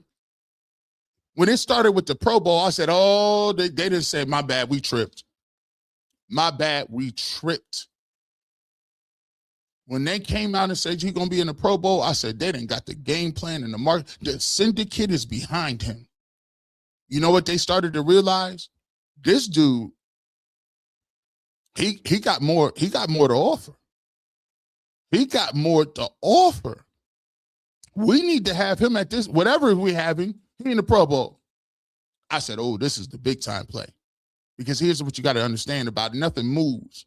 Nothing moves in the NFL circles except for the syndicate saying what it's going to be. And this move right here says the Cleveland Browns are now off punishment. Punishment, man. Everybody walking around free and easy. Deshaun Watson got his money. He'll find a new landing spot. Shedeur Sanders, Prime is running around. Health is looking good. I said, oh, the syndicate done told him. See, because what y'all don't realize is quarterbacks drive the NFL. Quarterbacks drive the narrative. And so when you look around and there's no Arch Manning coming out, Dante Moore's not coming out, Mendoza going to the Raiders, okay, that's cool. But Patrick Mahomes is hurt. Josh Allen, you were supposed to win the Super Bowl this year. Now we got a Denver Bronco. No, like this is now we got a Patriots versus Seahawks. That's not a big draw. That Super Bowl is kind of boring a little bit. You know what they need? They need somebody to market. They need somebody, and they understand one thing. If I'm the Hasms, why would I draft somebody and this dude is sold out? This dude got a national fan base. I didn't say, you know how many see you aunties and uncles and not even see like yeah, what y'all underestimated is the fan base is way bigger than that. It ain't just, y'all thought it was just like some, local barbershop black folks that was like in Prime. Oh no, there's a global fan base. Global. Young, old, rich, poor, black, white, American, South America, wherever you from, you got a global fan base. Why would I then turn around to draft some? I'm going to sit him on a bit. Like this the part y'all don't get from a business and economic standpoint. They just told you that the Cleveland Browns is going to be on prime time at least 6 times next year. They didn't already started it. They said, we got y'all on prime time. They done already got the Kevin Stefanski and Deshaun, Shedeur Sanders going back to with Stefanski. They got all it in the mix. You trying to sell a season. You trying to sell season tickets to a brand new shiny little dome. You think you can sell season tickets with the shiny dome with Malik Willis? Come on, man. Y'all got to understand. Jimmy Haslam is a businessman. He's just not a businessman. He's a businessman. This dude owned the whole, he got the land and everything out there set up. A lot of people thought, oh, he ain't about to. I said, bro, you got to, them folks is up big time. And you know what? One thing that I recognize, cats who support 12 travel. Watch practices. Practice is going to be box office. Preseason games. Deep. But you guys didn't see the play. More than anything, I always tell you, it ain't about black and white. It's about green. Don't ever get that twisted. Don't ever act like that ain't what the basis of what we call this thing capitalism, right? If you was smart, people try to run around. If you was, I don't understand why people trying to, I don't know why we got to talk about that. You fools. The Cleveland Browns is the talk of the town. I want nothing more than the Cleveland Browns to be on every single airwave, every single television show, because it's my team. I want my team to be represented at the highest levels at all times. What do you mean? Why do we have to talk about this, man? I'm going to talk about it too. Look what you mean. And I always throw this on top of it. It ain't about his fame because he can play. He can play on top of that. Come on, guys. Y'all ain't trying to see the big picture. Let's keep it going. DB Dog, what's up? G Bush, it's your boy DB Dog 21. I think it's a great hire. Monkin has had success with multiple styles of quarterbacks, from Georgia to the Ravens. I think Shedeur will be great because he's going to tailor his offense to Shedeur's strengths. So if Shedeur buys in, locks in, I think it'll be great for him. He's already proven that he took Lamar to a better season when Allen won the actual MVP. Lamar should have won. Hey, man, thank you, DB Dog. Appreciate you, my guy. Alexander Gallant. It's gonna be box office, man. I'm ready, man. I'm ready. Look, man. We getting ready. Look, I told Tyvus, I said, listen, we ain't got to talk about this. I'm getting ready to get. Hey, we just trying to find Shedeur a little receiver. That's all we doing over here on the members. We trying to find him a little receiver. We ain't doing too much. Hey, that's all I needed to see.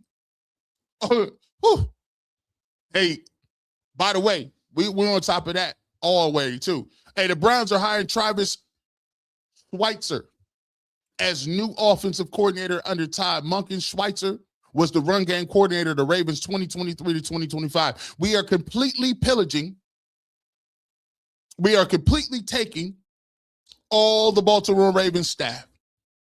I like the fact that Todd Monken has hurried up and went and got his. Now the offensive line coach is there that we hired from Ravens. We now have an offensive coordinator, and now Todd Monken is completely, now it's in alignment. It's in a way to have alignment. Ain't nothing off kilter. The problem is when you go and hire outside of your system, you got to teach the offensive coordinator your system so then the offensive coordinator can teach the players. They already know what they're running. Offensive line coach know, the coordinator Schweitzer knows, and Monken knows. They all know what type of time they on. So right when we get into the building, see, this is looking beautiful. It's looking good, man. Y'all might as well go ahead and come back around. Come on back. We got it lined up to a point, and you know Shedeur got that playbook. He got that iPad loaded with the plays. He on the way out. On the way out, he was swiping through them plays. Swipe. Yeah, I like that play right there. Coach Monken. You see what I'm saying? We're gonna go down the hall and talk to the court. Man, come on, man. We ready to go. We actually got somebody that want to be about something. We actually got somebody that's trying to be somebody. He didn't got his little staff. Listen, hey, Jim Shorts, it ain't too late. Don't play yourself and let that go. Hey, Jimmy, it ain't too late to get you another ring, bro. Because we will, hey, Raheem Morris is available. I understand. I was riding with you, Jim. I wanted you to be there. But the way it worked out with the checking and the savings account, the way it was working out, and I ain't have it till Friday. But listen, come on back. You still under contract. All you got to do is have that conversation. You and Todd grown man, dap each other up. Hey man, you know, I was just tripping. Let us know what you're gonna do. Trying to help you out.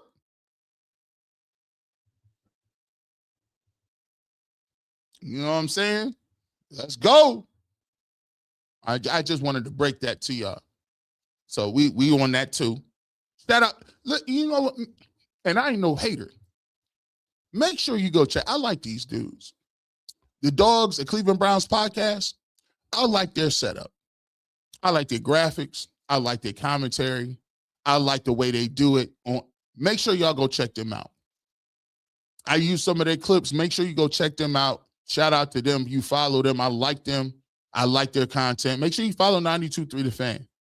Obviously, you follow on UCSS. Contrary to popular belief, I ain't no hater. Make sure hey, shout out to everybody involved. I ain't no hater, bro. See, unlike a lot of people, I want the whole Cleveland Browns media to jump off. I want everything to pop off. I want the Browns to be the number one talk of the town. So when them national folks come over here, when we getting ready for them playoff games, we tell them, no. We've been over here before. Don't just come around now. We've been holding it down. I'm trying to show y'all how to get this. You know what I'm saying? Make sure you support them dudes. Let's keep it pushing. We got some more calls, man. Shout out, good calls today. If you want to be a part of the calls, I like our voicemail system. Can we put this up here again? Let me.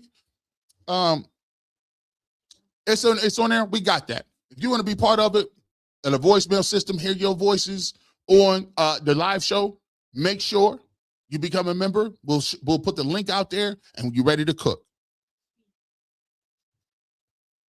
Let's get it.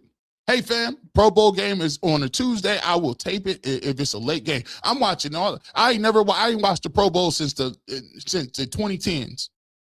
I'll be watching now. And by the way, I want everybody for the Browns to be on all. I need to call just a girl. My voicemail might be too long. Hey, it's 30 seconds. 30 seconds. Medic 5151 was worried that he was a grumpier Stefanski, but after all these receipts, he's not like Stefanski at all. The personality and the player approach seem totally different. He's more like Schwartz. That's why I got to, you know what I'm saying? See what I'm saying? It's important. I want to see what you are for yourself, who you really are. Don't take nobody's word for it. Anthony Barnes, what's up, my guy? Hey, G. Bush, this is Anthony Barnes from Austin, Texas. I really do believe Shedeur will thrive in this offense. Just the mere fact that Monken will show interest in him will elevate his willingness to succeed and to be better. I think that we need to quit the nonsense talk about Malik Willis and Ty Simpson and bringing in a veteran quarterback. I think the quarterback room will remain the same, and I think Anthony Barnes, shout out to Texas. We appreciate you. I believe it's going to be I believe it's going to, can you put that comment up there back again? Let me see the latest, she's a latest member. We got a shout out to the latest member. She just came on. She said I was just a member. So many. We're going to put you, we'll try to get you back up there. But if you are a new member, I notice a lot of new members that pull up. Hey, this is here you go. Chastity Franks, hey, thank you for becoming a member. We appreciate you. Thank you. Welcome to the family. Hey, Bush, Texas, Auntie here. Just became a member. All we all want to know is your Shedeur Sanders going to put on in Cleveland will be in the playoffs this year for sure. Let me tell you something. First of all, Chastity, thank you for giving us that beautiful message, and thank you for becoming a part of the family. Listen, it is not far-fetched. The Cleveland Browns, I said when they went and hired Todd Monken, they was telling us that they should have been better.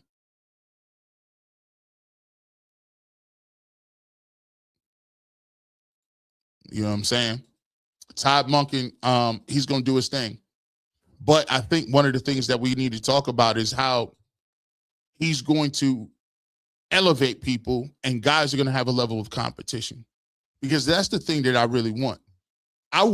To be honest, I want Deshaun Watson to come in here and Dylan Gabriel to come in here and be ready to go. I want them to come in and be ready to go because I want people to push people. I want people, iron sharpens iron, steel sharpens steel. I need guys to come in here ready to go. And this has something to be said for when you come in and you got some situations where you trying to prove yourself. Everybody proving yourself. If the last coach loves you, great. If the last coach didn't like you, great. Because now it's a new sheriff in town. Everybody got to prove themselves. And like I said, remember, it's going to be two dudes that used to get money off all the time that's going to fall off. And it might be three dudes that you say, where's this new dude come from? Cedric Tillman wasn't even, Zach Zenner wasn't even good until Monkin got here. Or why is this dude? That's what you need. That's what you need. Man, I've joined today, been in the cut for a minute, needed to make sure the living room is cozy. Tanya, thank you so much for becoming a member. We appreciate you. Welcome to the family, and we appreciate all of your support. We appreciate everybody in here, man. Let me tell you this. This party just now getting started. This party is just now getting started. We gonna have a good old time. Because now, like I said before, to be truthful, I'm not really an arguer of not back and forth. I'm more of a dude that like to have fun and talk about what's next to come. I think now I wish people would just now focus on, and we've been doing our series over, by the way, all those available, if you're just now catching up, and if you are a member now, make sure you check out, me and Tyvus have a series about wide receivers where we break those down. You guys have access to all of those members-only content. Make sure you go and check out. If you want to know what receivers we talking about, all of our members-only content you have access to. Check that out right now. So those are always available for you. And so what we're going to try to do now is we're trying to move this thing forward. We talk about linemen. We talk about the draft. Free agency is coming up. And so, I think it's counterproductive to be arguing with people about whether or not we believe Shedeur Sanders is good. The NFL and the Browns have already spoken. Now it's time for us to divide and to devote our attention to getting better. And that's the fun part of talking about sports, right? Let's get back to the phone lines. G. Bush, hi. Want to make a comment. Monkin reminds me of Mike Martz. Maybe we're going to be in store to Cleveland's version of the greatest show on turf. We appreciate you. Hey, that was an anonymous caller. We pull up anonymously. I love Mike Martz and what he was able to do in the greatest show of turf. Marshall Faulk, Isaac Bruce, Torrey Holt, Isaac King, Kurt Warner. They was throwing the ball all over the park. I don't know if we'll be that prolific, but, the thing that I always talk about is there's a team that go from worst to first all the time. It's somebody that go from worst to first all the time. And it's about when is it going to be your opportunity? And I like the fact that people believe. They believe. And I need somebody that want to be here, right? Let's go to Hank. Hank, what do you got to say about the move?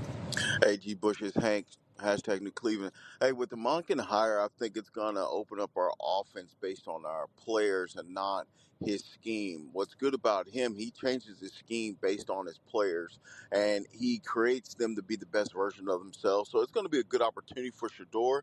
Again, what success looks like is making the playoffs. I think we have the talent to do so, but we need to be focused on our special teams play. Hey, listen, Hank is always one of our good contributors. Shout out to you. Always great hearing from Hank. Listen, I think what we talk about is opportunity. I love the fact that he said opportunity. Nothing given. Nothing is given. Can we get a J-Mac 2 Fresh? G. Bush, can we get a crossover with Big Snacks and B. Watts? Yeah, we definitely going to do that. Shout out to the homie Big. Hey, listen, I got to get back with B. Watts too. Snacks is dope. Snacks is dope. Shout out to him. He funny too. Snacks make me feel like I'm back on the porch talking to one of my uncles. Like, you know what I'm saying? Like Snacks is, shout out to B. Watts too. Make sure you go out there and subscribe to them dudes too. Make sure you putting on. But I do believe that, it's going to be a year where I'm excited. And it's crazy that you should have this low-hanging fruit. I'm excited that I got somebody that's a coach here that's excited about literally coaching the Browns. How crazy is that? DGMCW 504 became a member today. Thank you so much for becoming a member. Welcome to the family. We look forward to you enjoying the ride and the journey as we go through the 2026 season, and we ain't gonna miss. You know what it is. Let's get to the last one. Somebody is up in the air about Monkin. Let's see. G. Bush. I think that Todd Monken hire, I don't know how to feel about it, but if he can get our offense to not look mediocre, then I say let's go for it. And if he can help our offense and help develop Shedeur to the player and superstar he can be, then I say go for it. Hey, listen. Shedeur's gonna have an opportunity. I like his attitude. I like the way he said he had the wrist up. He was ready to go. He said, "Let's time to get to work. Let me see if I got this." This is how I knew it was all planned. See, a lot of cats don't be understanding it, man. They don't be seeing what type of time we on. You see what day this is? This is the 28th. This is the 28th. Shedeur Sanders welcomes in his new coach, Todd Monken in Cleveland. Time to work. Already. You see, I knew what type of time we was on. I said, let's go. Just_Dario became a member. We appreciate you, my good sir. Welcome to the family. We look forward to that ride in 26. We're going to do it. Powerful 8917. Hello, family. See you, Auntie, in the house. I am loving your breakdown and true coverage. I appreciate you, Auntie. We appreciate everybody. I hope so for Jerry Judy. He didn't win a Bliff call for nothing in college. I think actually Jerry Judy gonna have a better year. You know why? There ain't nobody gonna play with you. They ain't gonna play with you. They're not. Oh, and by the way, we don't just come on now. You thought we just did the you thought we just did. We do chats too. Let's get to these super chats, bro. We ain't gonna play with you. We just giving you other opportunities to opine. We take typing too. What we got going on? Y'all cats is wild. Is these all in one? This is, let me see, dang. At 1_2_N_V became a member. Thank you so much for becoming a member. We appreciate you. Welcome to the family. Mr. JJ216 has become a member. Thank you. Welcome to the family. At I see in 100 has become a member. Thanks for becoming a member. Welcome to the family. At K Blunt, thank you, 794. Excuse me, let's get it right. At K Blunt 794. Thank you for becoming a member. And welcome to the family. Family is growing today, Rosie. We need a couple extra chairs. We got a lot of people coming for dinner. I hope you got some of that salad ready. Let's go. Tanya, we got to figure out, how do we say it? Tanya, we want to say, just say Tanya. Okay, here we go. All the way from New York City, Bush Andrew playing chess. He is. I will tell you. I think he's been playing chess for about 6 months now. And we just now catching on. Tanya, thank you for becoming a member as well. Keith Williams, wait till Monkin makes 12 a team cap. Oh, don't you say that. Hey. You know all the starting quarterbacks become captains. Why? See, Keith, see how you be doing that? We try to let them breathe a little bit. They just now getting over the Pro Bowl joint. You know, just let them breathe a little bit. Woo! Captain too? At D King, we appreciate you, my guy. This week has been one for the books. The haters are in shambles. We've been waiting for G. Bush to cook. They can't get with it or get lost. That's 12's house now. Tell him to get comfy. Kicking up his feet a little bit. We got some work still to do. But this week has been a tough one. Oh, it's been a tough one. At Carlin Tucker, thank you so much for becoming a member. We appreciate you. Welcome to the family. At PGO440 has become a member. Thank you so much for becoming a member. Welcome to the family. We need some extra chairs and plates at the table. At J Max Rise, I think Deshaun beats him in training camp. Here's the thing. I think Shedeur Sanders is going to get there. Shedeur is going to be, to me, he's the obvious. I mean, listen, he made it obvious. I think Deshaun Watson will be the backup quarterback. I think that make a lot of people mad, but I think Shedeur Sanders is obviously after what we've seen, the organization is making it clear that that's where they want to roll. That's what they want to do.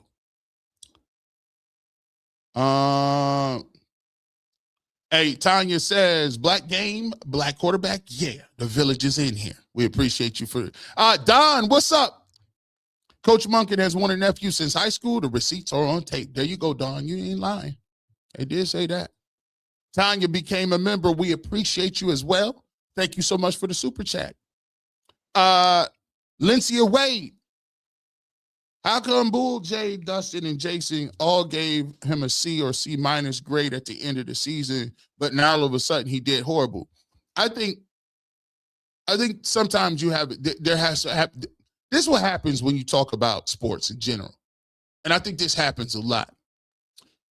Because the season is so long, the human mind does not have instant recall. Like our attention span is so long. What he did just a couple of weeks ago seems like forever ago. So sometimes what you have to do, and I do this in the off season, I go back and I watch film like all the like every now and again, just to remind myself, because your perception changes after you hear a bunch of stuff.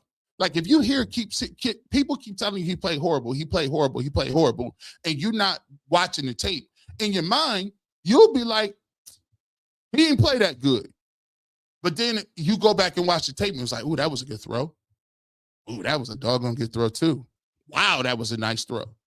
You got to go back and remind yourself. But your human brain, it gets rid of that, like some of the stuff it kicks out because we're learning new stuff. New stuff is coming around and we just storing new stuff.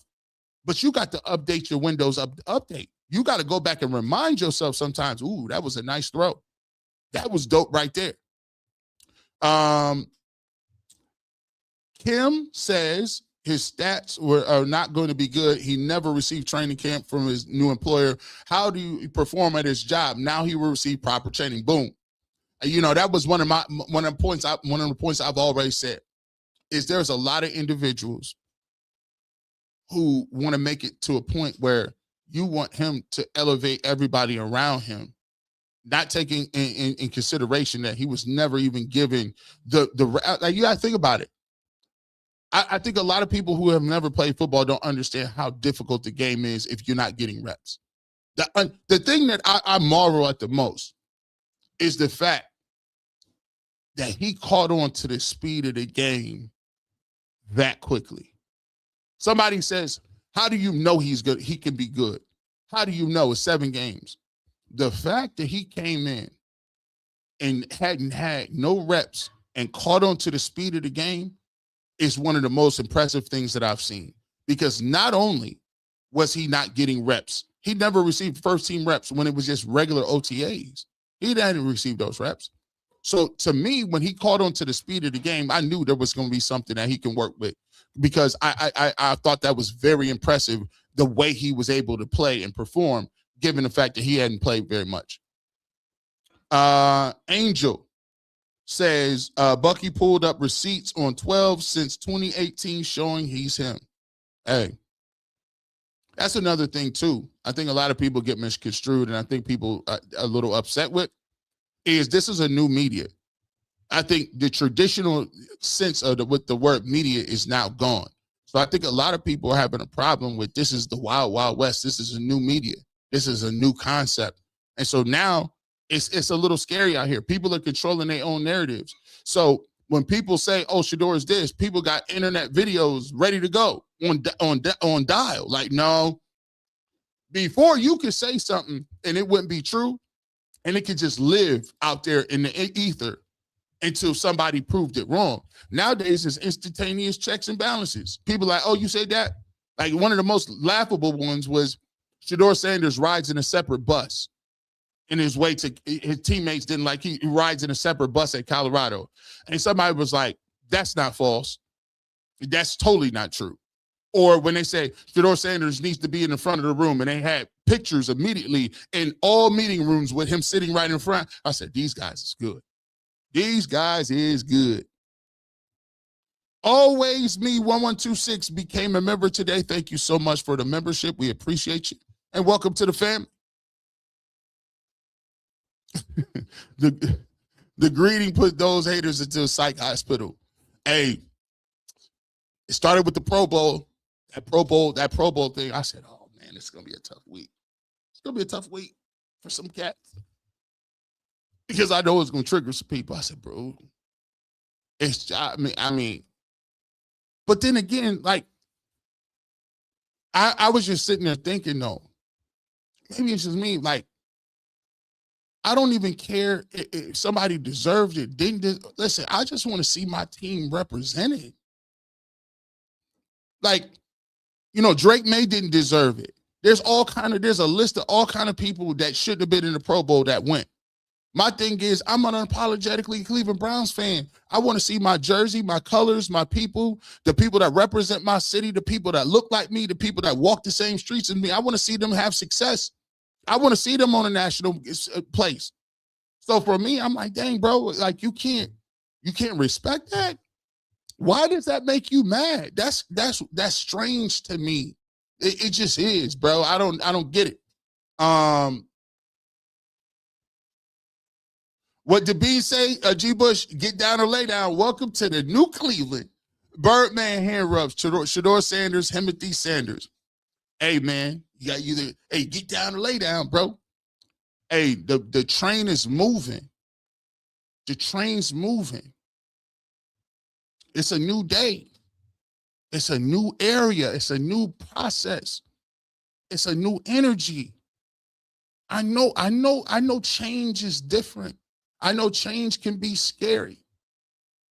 But if you get down with the program, sometimes the program can be beneficial to you, bro. Come on now. There's a new energy in the city. Y'all don't feel it bubbling? New Cleveland. We reinvesting. We revitalizing. We putting more stimulus money in it. Maybe you'll see it later. Sometimes you either mess with us now or later.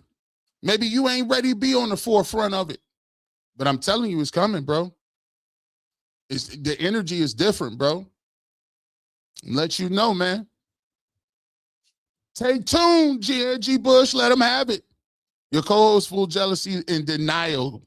I see why they can't. Oh, they call him bull. We on them. My new 12 jersey came in this morning too. # new Cleveland. Man, listen. Hey, they take tune, bro. They could look.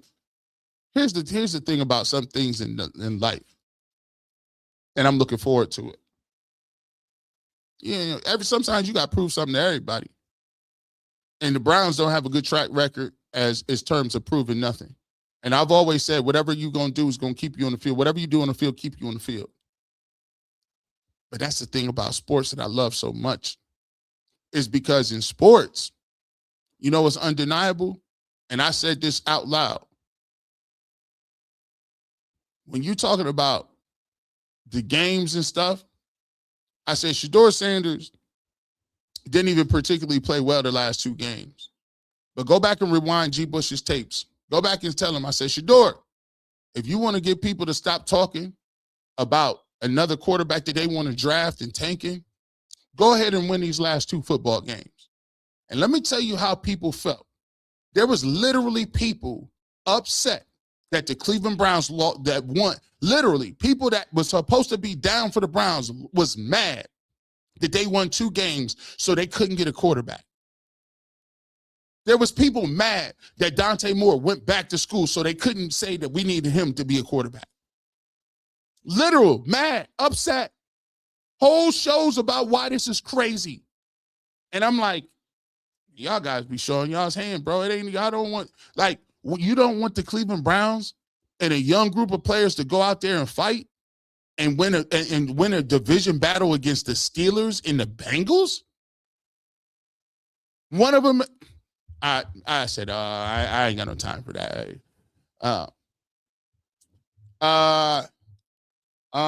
Ken Lee, 793 became a YouTube member. We appreciate you. Thank you so much. We appreciate you and welcome to the family.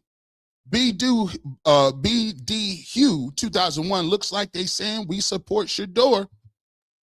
Oh, no. Listen, they didn't say, look. They put the flag down.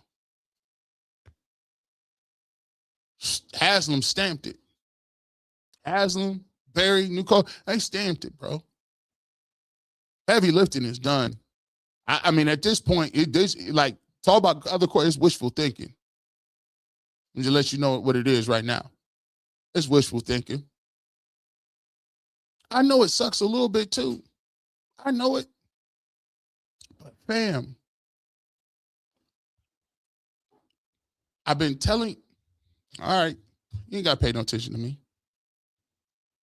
You ain't got to pay, don't pay no little attention to me. I'm just a little old dude over here. I'm just trying to do my shows. Lindsay Wade. Unc Monkin looked straight happy. Oh, he was pumped. Andrew Barry gave him that dap. Nobody tried to draft you, dog. I'm going to tell you about that later. Somebody said in the super chat I came across, we'll tell you about how that collusion happened. But the syndicate cleared. They cleared this message so we could put that out here. Boy, you don't know how strategic that is. The Cleveland Browns put that. If the Cleveland Browns didn't want you to see none of that, you wouldn't even have known Shedeur Sanders had met with the coach. That's the most devastating part. It's they willingly put it out with pride, energy, enthusiasm. A fifth-round quarterback worth $4 million got on a plane to meet the coach. First versus a quarterback worth $250 million who's still in Italy. Because they told the quarterback that was probably still in Italy, don't even worry about it. You be the backup. We got to get with young boy.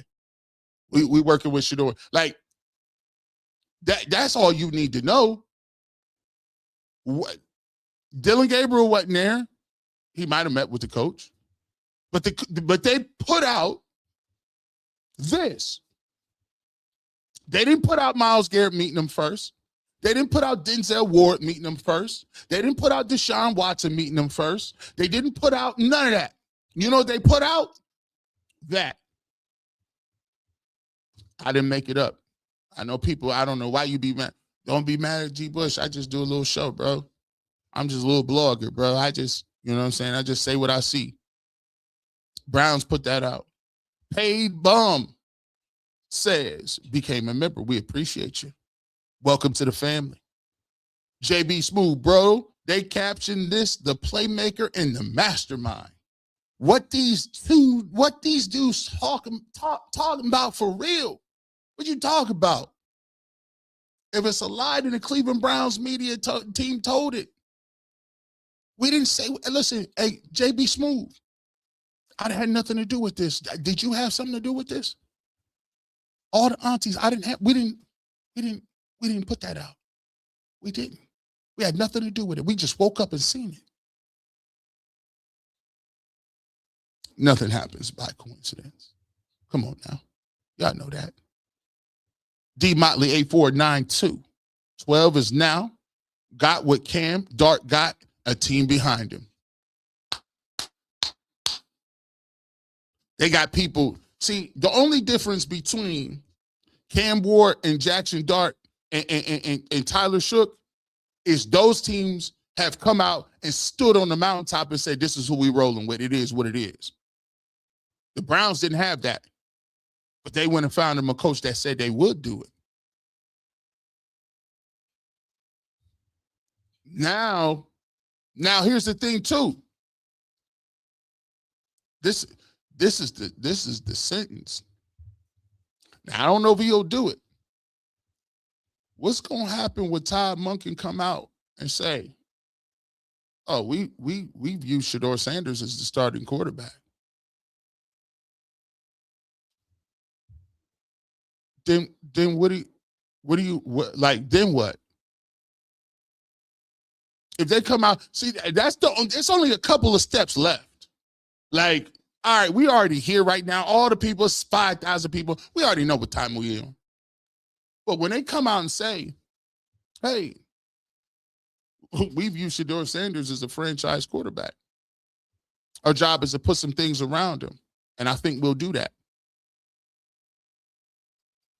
That's why I'm trying to get everybody on board. Fellas, you don't have to be left out in the cold. Just come on over and say, look, I ain't sold on Shedeur, but I think I would roll with him in 26. Time will tell what it's looking like. If you just did that, you good. All you gotta do is hedge your better just a little bit. I done did all the heavy lifting. You know how many times I had to go out on a limb? Literally. Like, think about it. For the stuff that I was saying, I had to get Stefanski up out of here. Andrew Berry had to still be here. He had to actually get on the field and outplay Dylan Gabriel, win 2 games at the end of the season so the heavy lifting is done, fellas. All you got to do is say, well, you know what? He showed a little something. I went back and looked at it, and you know what?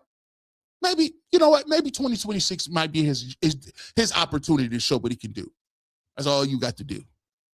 That's all you got to do, man. Browns choosing a coach that tried to draft Shedeur twice is crazy work. But the third time's the charm. BDHU 2001. We appreciate you, my guy. What we got? CC Clark 8280 became a member. Thank you for becoming a member. Welcome to the family. Reverend BJ Nelson. I like your avatar too.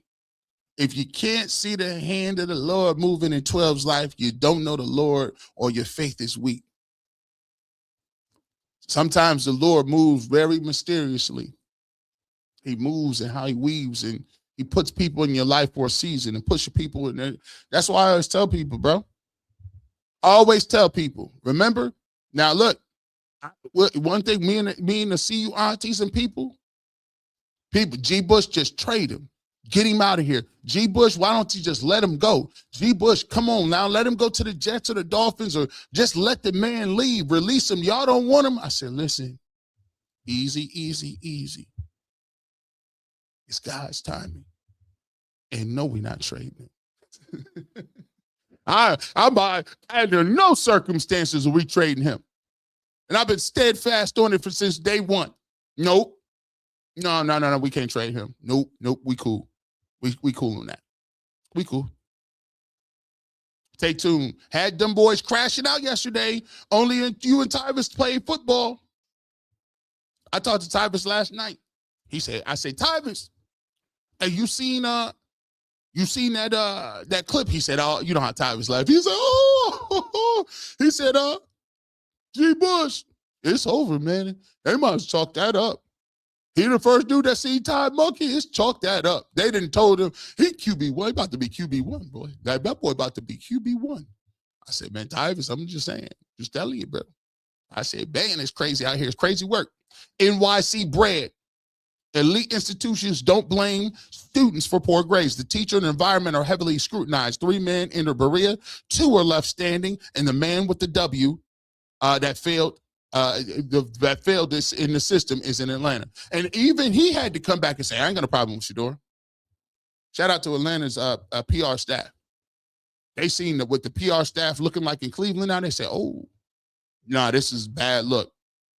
You can't have the new coach come in dapping this man up, talk about they laughing and joking. You couldn't even say the man's name.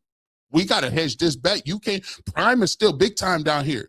He a boss down here. These folks in Atlanta mess with Prime heavy. You got to do something. I said, bro, what is this Kevin Stefanski talk about Kevin? Why is he talk? They made Kevin Stefanski, the PR team said, you got to say you ain't got no problem with Baker. You got to say that you ain't got a problem with Dylan Gabriel or Shedeur Sanders. We need to smooth this over because these folks down here are upset a little bit. I said, this is wild work, man. G. Bush watching the meet with Shedeur and Monkin was satisfying. It all worked out. The other satisfying thing is Kevin got to prove he's a good coach in Deion Sanders' house. I love it. What goes around comes around. Sarita Allen, thank you so much for the super chat. I always tell people, I can't even, a lot of people some of this stuff you can't predict. That's why I be telling people, man, God got a plan for every one of y'all. And somebody told me something the other day. He said, I always think about it. If God would have gave me the job that I prayed for so much, I wouldn't be here sitting here talking to y'all. Think about that. I prayed hard for years. I wanted a radio show Monday through Friday so bad. Listen, I painstakingly did everything I could to prove, to move, to get myself in position, and it never came. I prayed to God sometimes and be like, man, what am I doing wrong? I'm working hard. I'm doing everything you asking me to do. I'm out of trouble. I'm staying what you want. And he kept telling me no. He kept blocking that path. You know why? He blocked that path because he had something different for me. He had something that he couldn't explain it to me. He just had to show it to me. But if he didn't block that path, I wouldn't be sitting here talking to you right now. Think about that.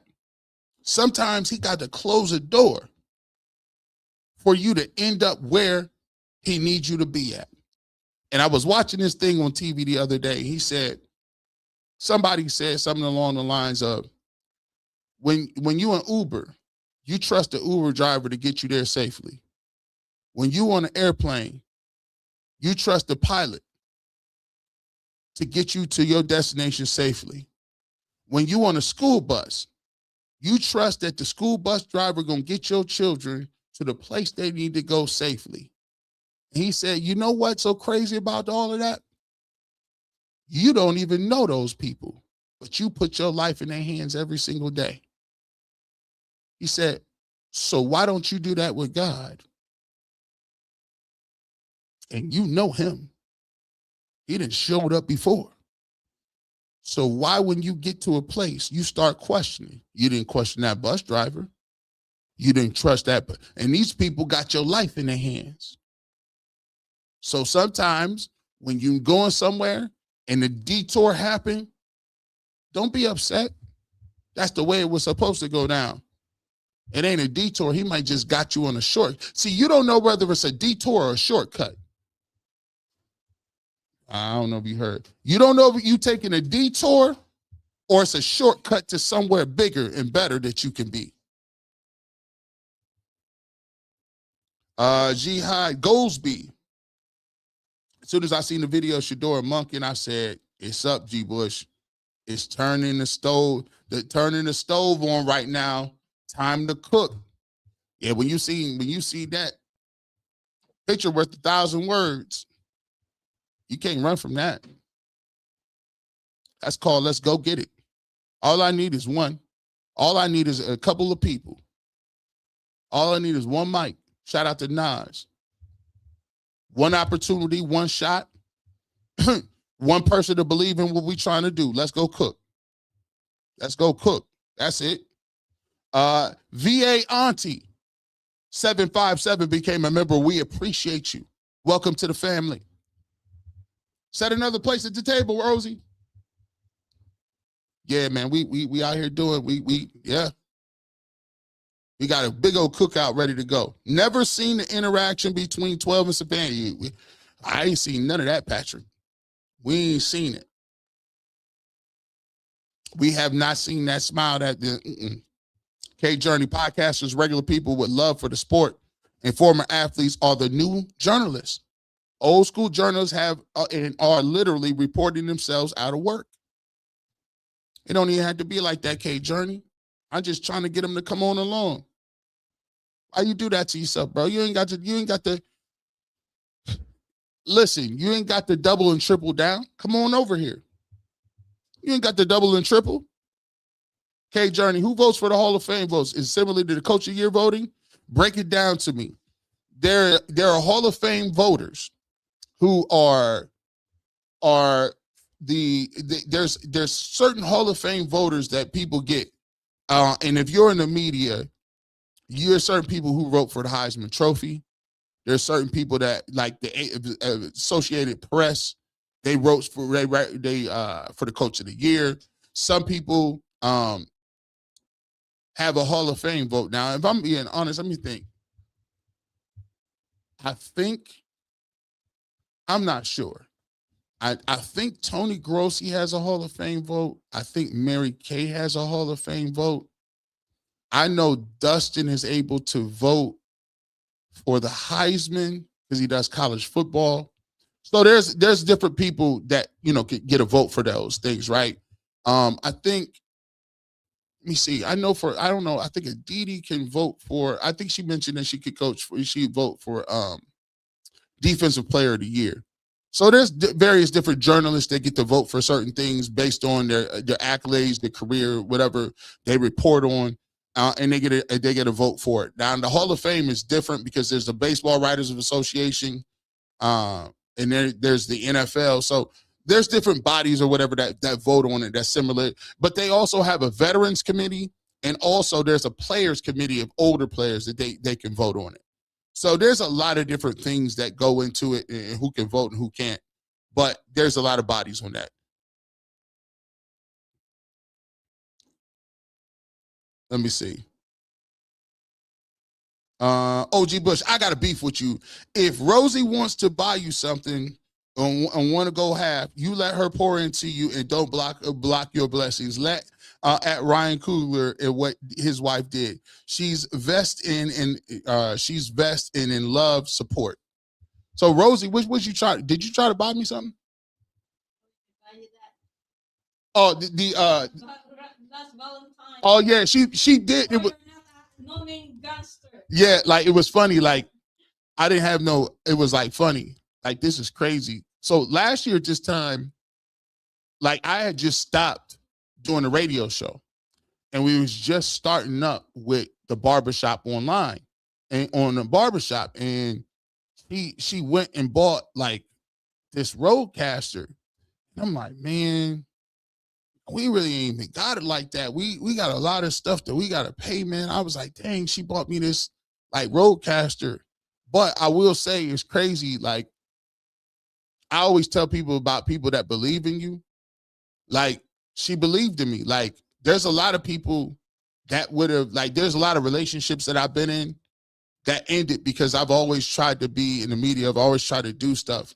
And it always came to a point where I would have it would be a break because my significant other just didn't believe in what my vision was. And sometimes, man, you have a vision and it sucks because after a certain time, you keep telling yourself like, God, is this the right thing I'm supposed to be looking at? Cause I feel like I'm losing out here. But when I met her, we started dating, we got married. Like she was one of the first people. Like she came to me and was like, yo, just when I still had a regular job, she's like, listen, if you really feel like you got a passion to do that, go all the way in. And she couldn't even really work at the time. She was like, you could do videos and I'll work. And first of all, that's not going to happen. So I wasn't going to do it because I'm like, yo, I'm never going to stop working and I got to provide. But just her saying that was enough for me to move forward and go all the way in because she was the first person that said, I believe in it enough that this is what I'll do. And my parents too, like when my dad retired, you know, they gave me the initial money to start a logo. They gave me the initial money to buy a computer. Like, and I was going through a divorce at the time. And so I never forget those things, right? You know what I'm saying? Your family unit is so important. Because sometimes those people believe in you when nobody else believed in you. And, you know, to that point, she bought me the Roadcaster. I'm like, well, I got to at least do something to make the money back or do an investment. But it was funny because I went back and looked at it and was like, man, that was a great investment. And I appreciate, you know, the sacrifice because she could have bought that for something else. You know what I'm saying? So that shout out to you, K Journey, for seeing that. Check out, I think my wife got all kind of blogs. I think that was on the Barbershop, right? Did we put that out? So we got a reality show coming too. We do. Like we just telling y'all it's coming. Black Culture List TV. Monkin won a Shedeur out of high school, UGA in Jackson State. We seen that. Ready to go. The Monkin family has 5 members as coaches in the Illinois High School Hall of Fame, including Todd. His cousin is head coach of Army, Eddie Bowens. Here's the thing I know about y'all. Y'all be doing y'all research. Y'all be ready to go. Yoshi Doshi, you and Bull are both right, but answering different questions at the same time. You need to get Bull on here when you aren't trying to rush segments. I tell people all the time, like, I got love for Bull. Like y'all, like here's the thing. A lot of y'all don't. Some of you can't see the interaction, but I'd have known Bull for like, what is it? I met Bull probably like in 2011. I'd have known Bull for it's 15 years. I'd have known Dustin since I was young. Like since I grew up with Dustin.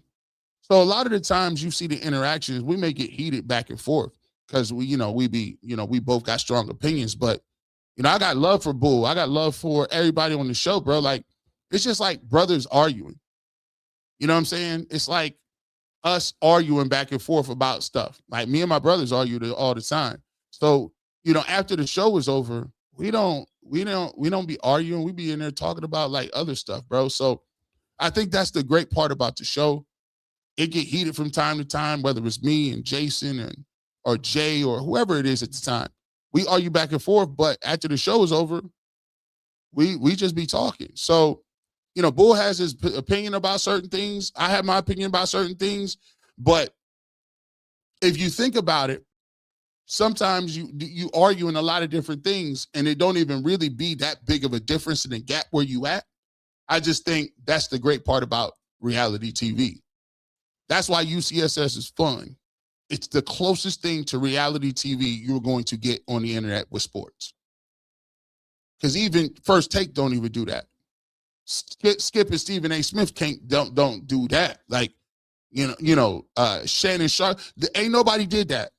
So that's why it's like watching a train wreck every single day. But actually, when it hits, it's great. Freedom Genesis 6442 became a member. Thank you so much. Thank you so much for becoming a member. We appreciate you. And welcome to the family.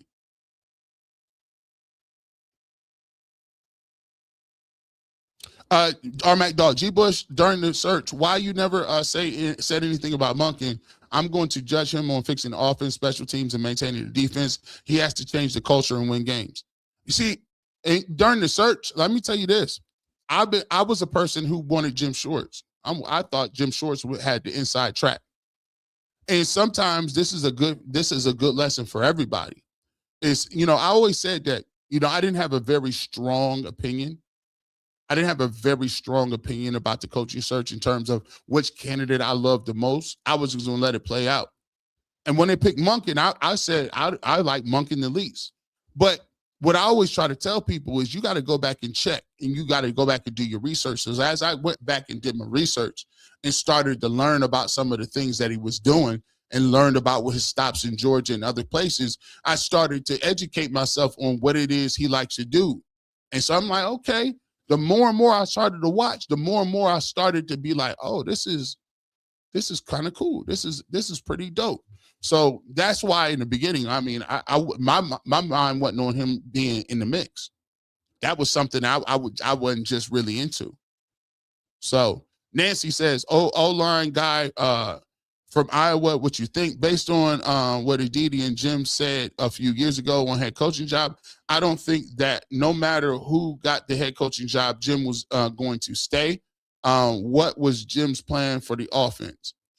I think, Nancy, you bring up a good point.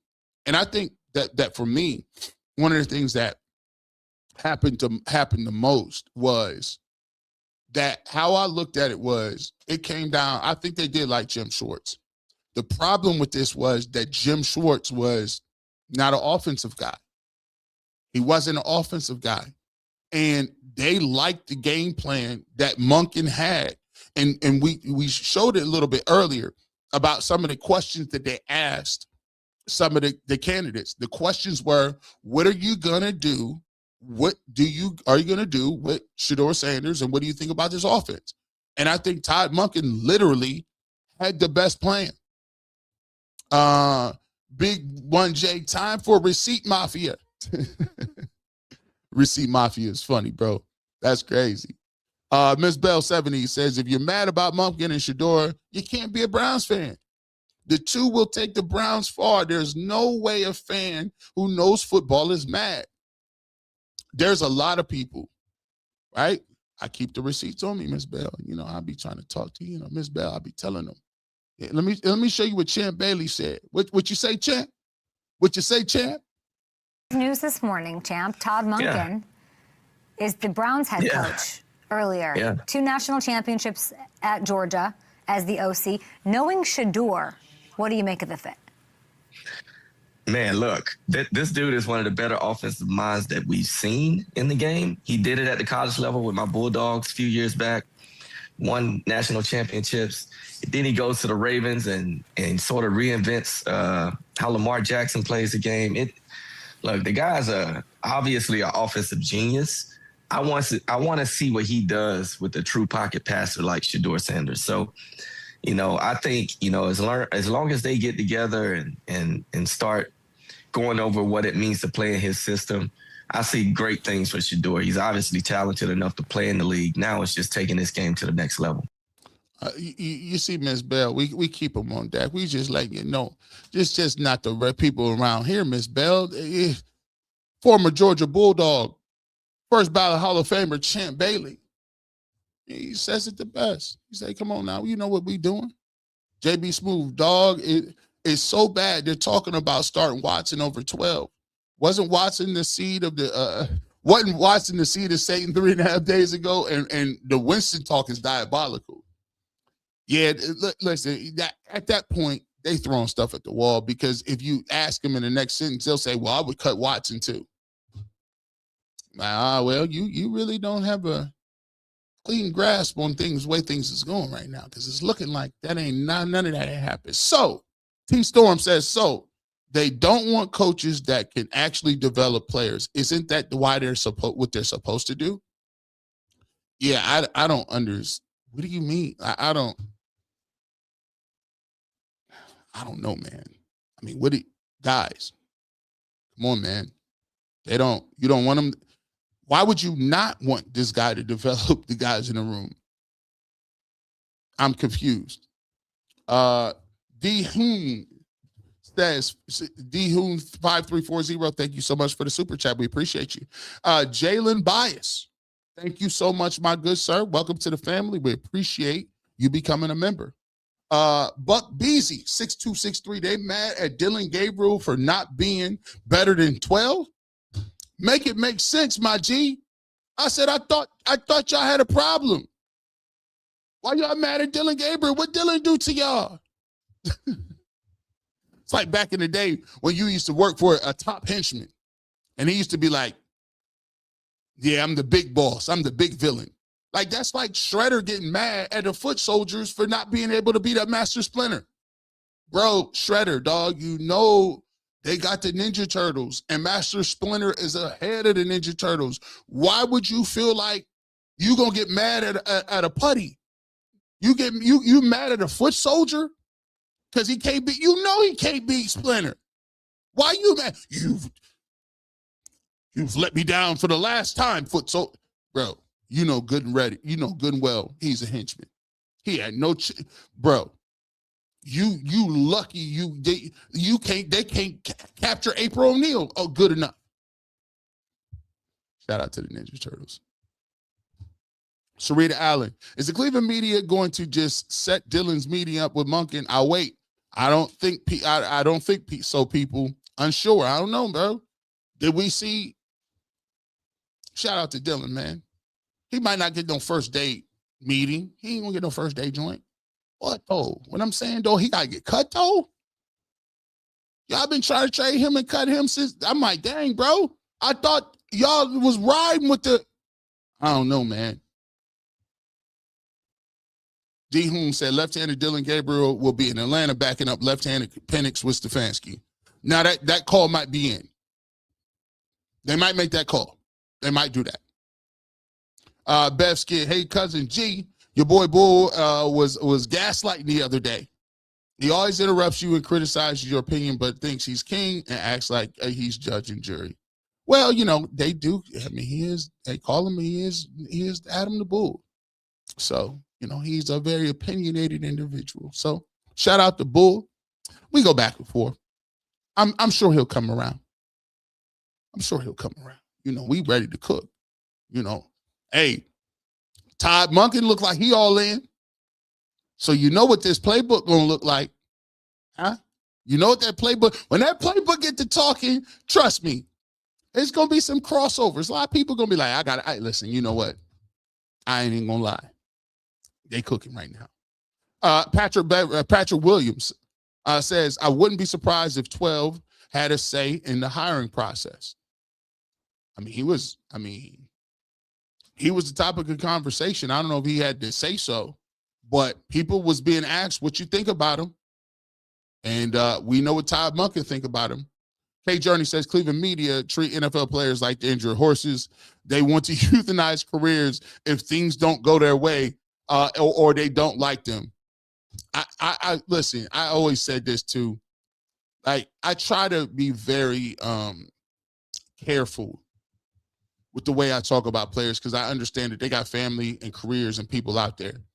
And I understand how tough it is to go out there and put your body on the line and the pressures of being a professional athlete. So I try not to make it be callous. And the thing about Deshaun Watson is, man, look, the Cleveland Browns gave Deshaun Watson that contract. Deshaun Watson didn't hold them at gunpoint and tell them to do it. They gave them that and Deshaun Watson got hurt. So I'm not going to sit here and with Deshaun Watson, I'm not going to sit here and talk about that as if that's something. Like I'm not going to sit here and just like get rid of him because he didn't play well. That don't make no sense. Like, the Browns gave him the contract. It's guaranteed. Stand on the contract and figure out a way to get the team better around it. But just saying cut somebody is ridiculous just because you didn't think he played the way you thought so. Daro 5089 Monkin said he'll tell him about the collusion later. That's funny. They put you on about what went down behind closed doors, right? Smooth STP. The debt between Sanders and Monkin alone gave me the hype for the draft in the offseason. Monkin got to get me a damn receiver vibe in him. And by the way, he's a receivers coach by trade. Go watch what Cecil Short said. Check out Earl the Pearl on Ultimate 216 with Cecil. That's a crazy interview. Cecil talks about what it is to play receiver for Todd Monken. Great insight. Make sure you'll go check that out. L. Wilson became a member. We appreciate you. Thank you so much for becoming a member and welcome to the family. Patrick Williams, Coach M, chose to coach 12 and Jackson Dart. Choice as always. I like somebody that want to be down. Jalen Bias, saying you was disingenuous, was disrespectful. Well, listen, people that know I'm genuine, they already know what it is. They know where I stand at. You know, you can say that's how you feel, but my MO is I done stood tall and stood how I felt since day one when it wasn't even comfortable to say that. I've been standing on business since like last summer. I mean, why would I need to get disingenuous today? And by the way, I made that word. No, I didn't make the word. I just playing. Patrick Williams, Coach M, chose 12 and Jackson Dart. Yep, we got that one. Mace 437, praise Yahweh. I appreciate you as always. J Mac Too Fresh, salute. G Bush, talk that talk. Double wrist up, cooking with fish grease. Fish grease is quite hot. DB Dog, thank you for your voicemail as well as the super chat. And another clip, he says he wanted to come here. See, now we cooking. Sarita Allen, I feel sorry for Michael Penix Jr. and Kevin Stefanski is going to drop him like a bad habit. You see, they moved Kirk Cousins. I think they done took that off the table. They say, no. We're not going to have no controversy over here. We have Penix. He's the starter. Now, Dylan Gabriel might come in, though. Look at me starting stuff. Alexander Gallant, the Browns have had the first 5 games against division teams, 4 in Cleveland, 1 in Cincinnati, and they will win the division on that from the jump. We got cast on playoffs over here. Regina Mickens, thank you so much for the super chat. Move STP, when are we going to get a barbershop listener party? You know, they'd be asking for that. You talk about what we talk about live and in person? Listener party. You know, we've been talking. You know what? We'll kick that by the financer. We might have to see how this gonna go. I've been mulling around a lot of things in my head because the community continues to grow. You know, just to get out there and meet and touch everybody and to meet everybody and, you know, like-minded people come together. I've been thinking about the right time, right place, right opportunity, and where it would all make sense. So I'm trust me, it's been near and dear to my heart. So we thinking about some things, and I do think that would be advantageous. We just need to find the right venue. Denver ATL. Shedeur just need a hug and a coach willing to say his name. He survived and thrived in the storm. There you go. Work now. Now we could just talk about football, right? J-Mac Too Fresh. I'm calling early. Nephew going to throw for over 4,028 touchdowns, 8 picks this season. Shiloh will be on the team too. Double wrist up, JSU. Okay. I see what you're doing. I see what you're doing. Alexander the Gallant. Let your light so shine before men, and they may see your good works and glorify your Father within it, which is in heaven. Matthew 5:16. As always, we always appreciate the good word. D. Hoon, G. Bush, keep doing what you're doing. It's the type of reporting that is needed. I'm with it. Keep it up. I appreciate your support, and I can appreciate you guys rocking and rolling. Hey, Journey, I ain't got a lot of patience. I got a lot of praying. Preach that. I'm only saying, hey, y'all keep praying. I'm the Lord, give it to you. That's what I pray for. That's what I pray for. Preach that. I thank you so much for it. Regina Mickens, the Monkin man is in Monkin land, the hashtag the new Cleveland. I've been praying no for this scenario since he got drafted. And it's a wonderful thing when people you want or people want you. DB Dog says, born and raised in the land, living in New Jersey. Hey, shout out to you, wherever you're at. Salute to everybody. I told you, man, wherever you at, we raise that flag high. Uncle Kai, as people, we've always say push, pray until something happens. There you go. There you go. Blacktop Bully A-Train, a clear sign of a great coach. His first hire was the offensive line coach. The offensive line and quarterback must see the games through the same lenses and communicate to each other. Having a guy you trust is going to make this transition seamless. Grand Joy 12, Pro Bowl is sold out. Hashtag 12. You moving them tickets. Stay G. Bush, let Jason and the crew know it ain't about the EPA. This football, double wrist up. Hey, the NFL say, we don't even really care about no EPA. We just getting them tickets up. I just checked StubHub looking for Pro Bowl tickets. Only 1% left to purchase wrist up. T-Storm, these boys, y'all ain't got the receipts. Patrick Williams, will Cleveland play the Falcons this year? I think they do play the NFC South. I think they do play them this year. Tanya, Andrew said, hey, listen, we're not playing with y'all. Andrew said it loud and clear. Miss Bell, G. Bush, you're fact-based, not hearsay media. You acknowledge mistakes and come with receipts. You don't play telephone. You never be like other media. We all fallible.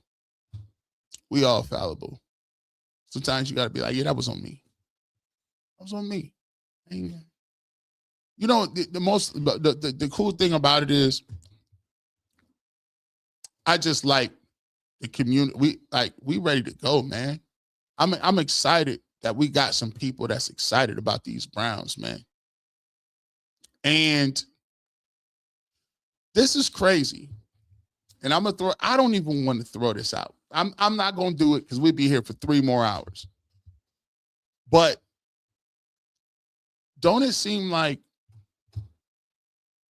I feel like after the fresh restart, there are more people that support Shedeur that are now starting for the first time to say, you know what? This is my team. Because of the fresh start. I think more people is now starting to, they looked around, and because you done went through the storm with us, and because we was all here when it was ups and downs and we did all this stuff, you now looking at it like, you know what?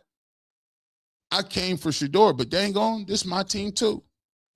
We're going to talk about that coming up here. It's a Wednesday night. Chastity Frank, 6743. We appreciate you so much. Thank you for becoming a member. Welcome to the family. Casey Theroux, practice squad, JSU White Tiger. Alpo J, we might get to that. We might have to talk about that. Did Alexander Galan says, did Jim, either you in the huddle or you out the huddle? Come on, Jim. Come on now. Let's go. All you got to do is pull up. It's still time. It's still time. It's still time. Let's go to Medic 5151. Was worried about he's a grumpier Savansky, but after all these receipts, not like Savansky at all. The personalities and the player approach seem to be totally different. He's more like Schwartz. I had to do my homework on it when I heard that too. The last Naga, you should listen to here. Monkin is the quarterback whisperer and kryptonite to the Shedeur haters. Late hire, but quick to finalize team. Who better to help take defense to the next level than Monkin's offensive playability? There you go. There you go. Robin Barnes became a YouTube member. We appreciate you and thank you so much for the super chat. And thank you for joining the family. J-Mac Too Fresh, can we get a crossover? Yeah, we gonna do that. That's light. We still gonna do that. We gonna do a lot of crossovers. So a lot of people from the Brown sphere, from the media sphere, you're gonna see them all over here. We're gonna be doing a lot of crossovers, man. We're gonna be doing some work. T-Storm G, are there any effort to scout players from HBCUs that areas offered? Ignore it. I'd like to get your viewpoint. The Cleveland, I feel like there is with NIL, I feel like there's more of a light shined on everything because now we're starting to see people that are coming from all different Division II, Division Is, HBCUs that are coming to some of these programs and dominated in Division I. See, there's a lot of people who go to the schools because they don't have the opportunity, or maybe their coach didn't promote them, or they fell through the cracks, or maybe they didn't really start playing till their senior year and the recruiting never got there. Now you're starting to see a lot of people come from HBCUs, coming from Division II, MAC schools, that never had the opportunity to shine, that are now at another level balling. Like the guy at the top of the food chain. So yes, there's a lot of things going into it, and there's a lot of situations where now people are really starting to like recruit HBCUs, college guys going down there, just giving them an opportunity. There's more opportunity for those guys. And yes, they should be scouting those guys because just think about it. Shedeur Sanders came from an HBCU. Travis Hunter played at HBCU. I mean, these guys doing it at a high level. So it's talent everywhere. It's up to you to find it. DGMCW 504. Thank you for becoming a member. We appreciate you. Welcome to the family. The last Naga says a new hashtag or hashtag new Judy. I'm looking for a new Judy. Hey, Jerry Judy, come on. It's time to get on the train. Like you said, G. Bush, media won't give the Browns the benefit of the doubt until they stack winning seasons. Winning flicks negativity. Monkin and 12 is good start. Barry got to come through in the free agency and the draft. Sheet X. That's what we're talking about. What we're going to talk about is the fact that you're right. You need to, Andrew Barry, we need another one of them drafts. And we need free agency to hit too. We need both of them. So we just now starting. Like, this ain't the end-all, be-all. We going to get to it. Just Dario says, he became a YouTube member. We appreciate you. Thank you so much for the super chat. G. Bush, we support Shedeur, but also the Browns. They succeed. Shedeur succeeds. Go Browns. Big Friday, 7020. We appreciate you. That thing is starting to change. We're going to talk about that coming up. A lot of people is buying in, man. A lot of people. Robin Barnes, Shedeur has always had a love for the Cleveland Browns, according to well-off media. There's an old clip of him talking trash about him and always being a Browns when he played in the Madden. Gotta love it. I remember watching those clips. Robin definitely watched those clips in terms of him doing his thing and playing with the Cleveland Browns. Like, yo, I'm the Browns when this joint come on. Jonathan McGriff, G. Bush, Brown Sports Profit. Nah. Shout out to I don't know, profit is the right word. I just think I'm a supporter and a person that is the Lord gives me a word every now and then. I'm a little intuitive. So I just try to be there to offer some perspective. But I like the title though. Hans A. Johnson. We need a vet receiver in the room. Mekhi Linneman, Bonds, Juckin, Sanders is our new offense. Mekhi Linneman 4-3-5. Remember, I said it. Hey, I remember you yesterday. You was in members only. Hey, if you got 4-3-5, if Mekhi Linneman run a 4-3-5, I'll take him at 6 myself. So what the hell do these people keep leaving the rep stuff out? I don't know. Maybe you think you could just wake up and just show up and do it. You know what I'm saying? The last Niger says, became a YouTube member. We appreciate you. Thank you so much for becoming a member. We appreciate you.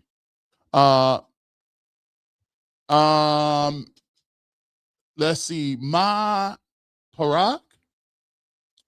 We appreciate you. Thank you so much for the super sticker. We appreciate your love and support. The real chef, Boy R Rod. That's crazy. The real chef Boyardee. That's crazy. G Bush, I hope you keep all of these receipts when Cleveland make it to the playoffs and win 9 games is the floor for next year. History repeats itself. I'm just saying, boy, you know I keep everything, man. I got a Rolodex somewhere. Shedeur S Square. Hard pressure says S Square played with Kevin Coleman Jr. at Jackson State. That might be a sneaky connection to recreate. I like him. I like that Kevin Coleman. I like him. I do. E. Crawford 2965. Thugnificent. Man, what did he do to make them that mad? I don't know, man. Some people. That's I don't know if that might be my prerogative. I like that, but we might see. Well, thank you so much for becoming a member. We appreciate you and welcome to the family. Willis Giggers, let's win. Browns fan from Memphis. We appreciate you, my guy. Lewis Chapman became a member today. Thank you so much, and we appreciate you. Welcome to the family. Conman 607. I just love how Cleveland media is forced into a corner to show their hate for Shedeur Sanders. Only so many ways left to hate. Hey, it's time for hey. Whew. It's only so many ways you can say, nah, ain't it? Nita, G. Bush, I appreciate your authenticity. Your co-host going to have a real hard time next year if they stand on the personal feelings because Shedeur is clearly quarterback 1. Dylan's still on the team? Yeah, listen, I'm looking at it from a perspective, and I'm like, I think it's very evident that he's quarterback 1. Maybe they have a change of heart throughout the season. We'll see. J-Mac, Too Fresh, New Cleveland. Anybody can get it. Let's go, Neff, JSU, repping. Shout out to the HBCUs. Just a girl. My question is, what does a real quarterback competition look like? A real quarterback competition is everybody gets the same level of reps. Guys duke it out. It's not one person doing this. It's one person not getting no reps. That's what a real quarterback competition looks like.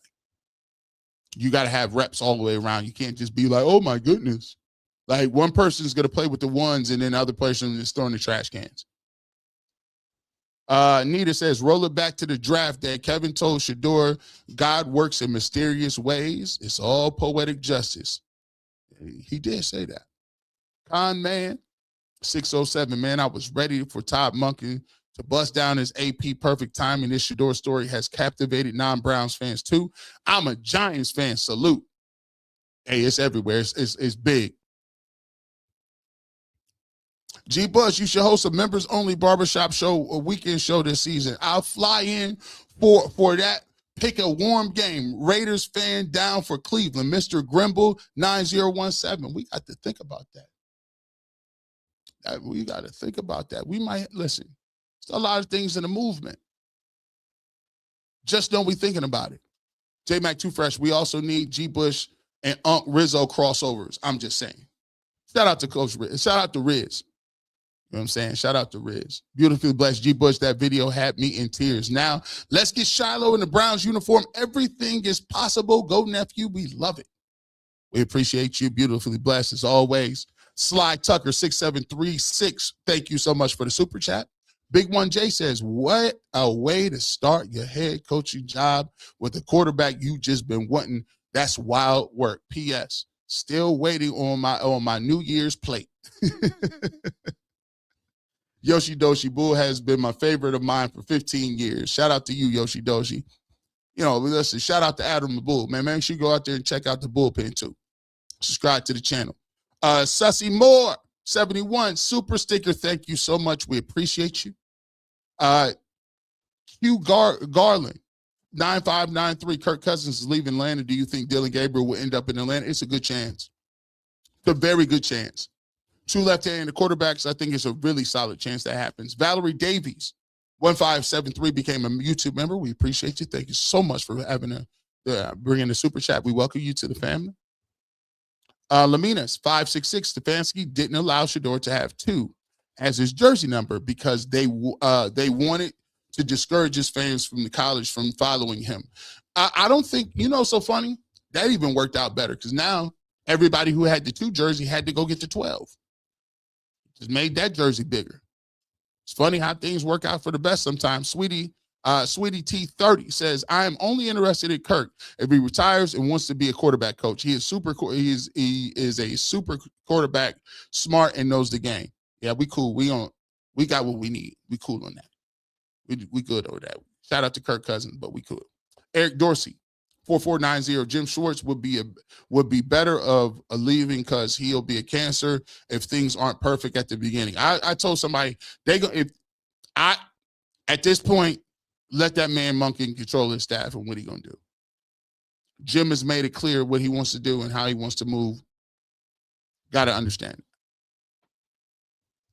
T Storm, what? Atlanta moved Kirk Cousins? Yeah. Hey, they took that off the plate. They said, nope, we ain't about to start that quarterback confrontation.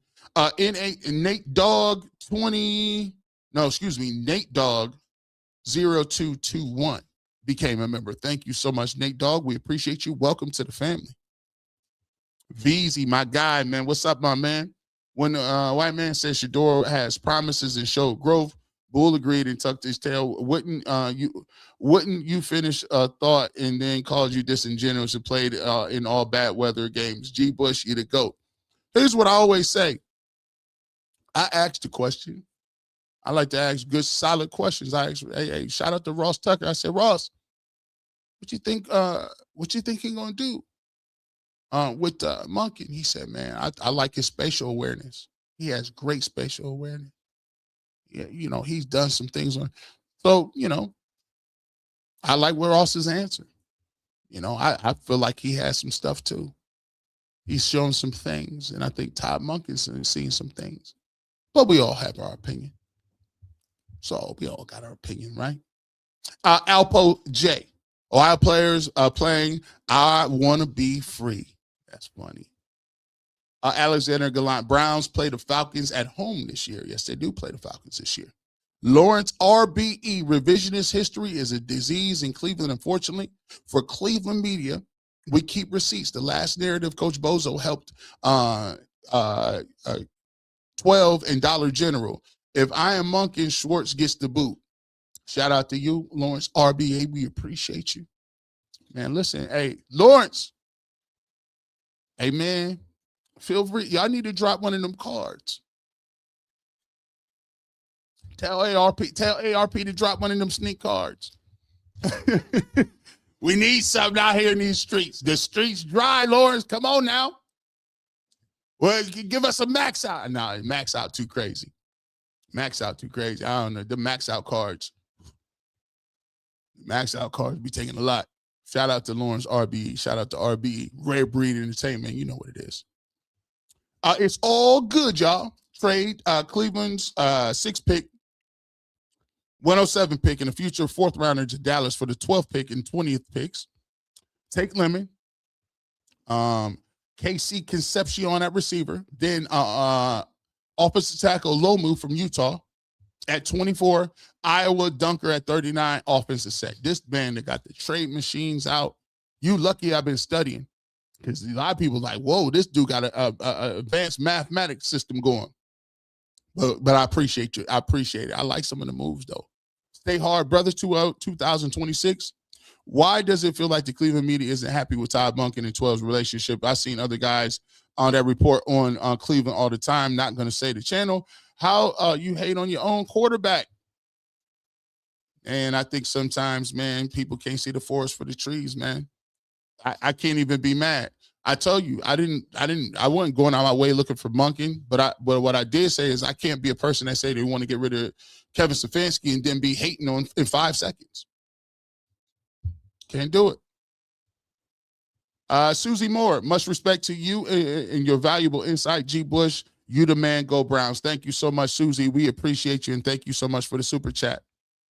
Nita, we waiting on a crossover with D at off the record. We got to get to that too, man.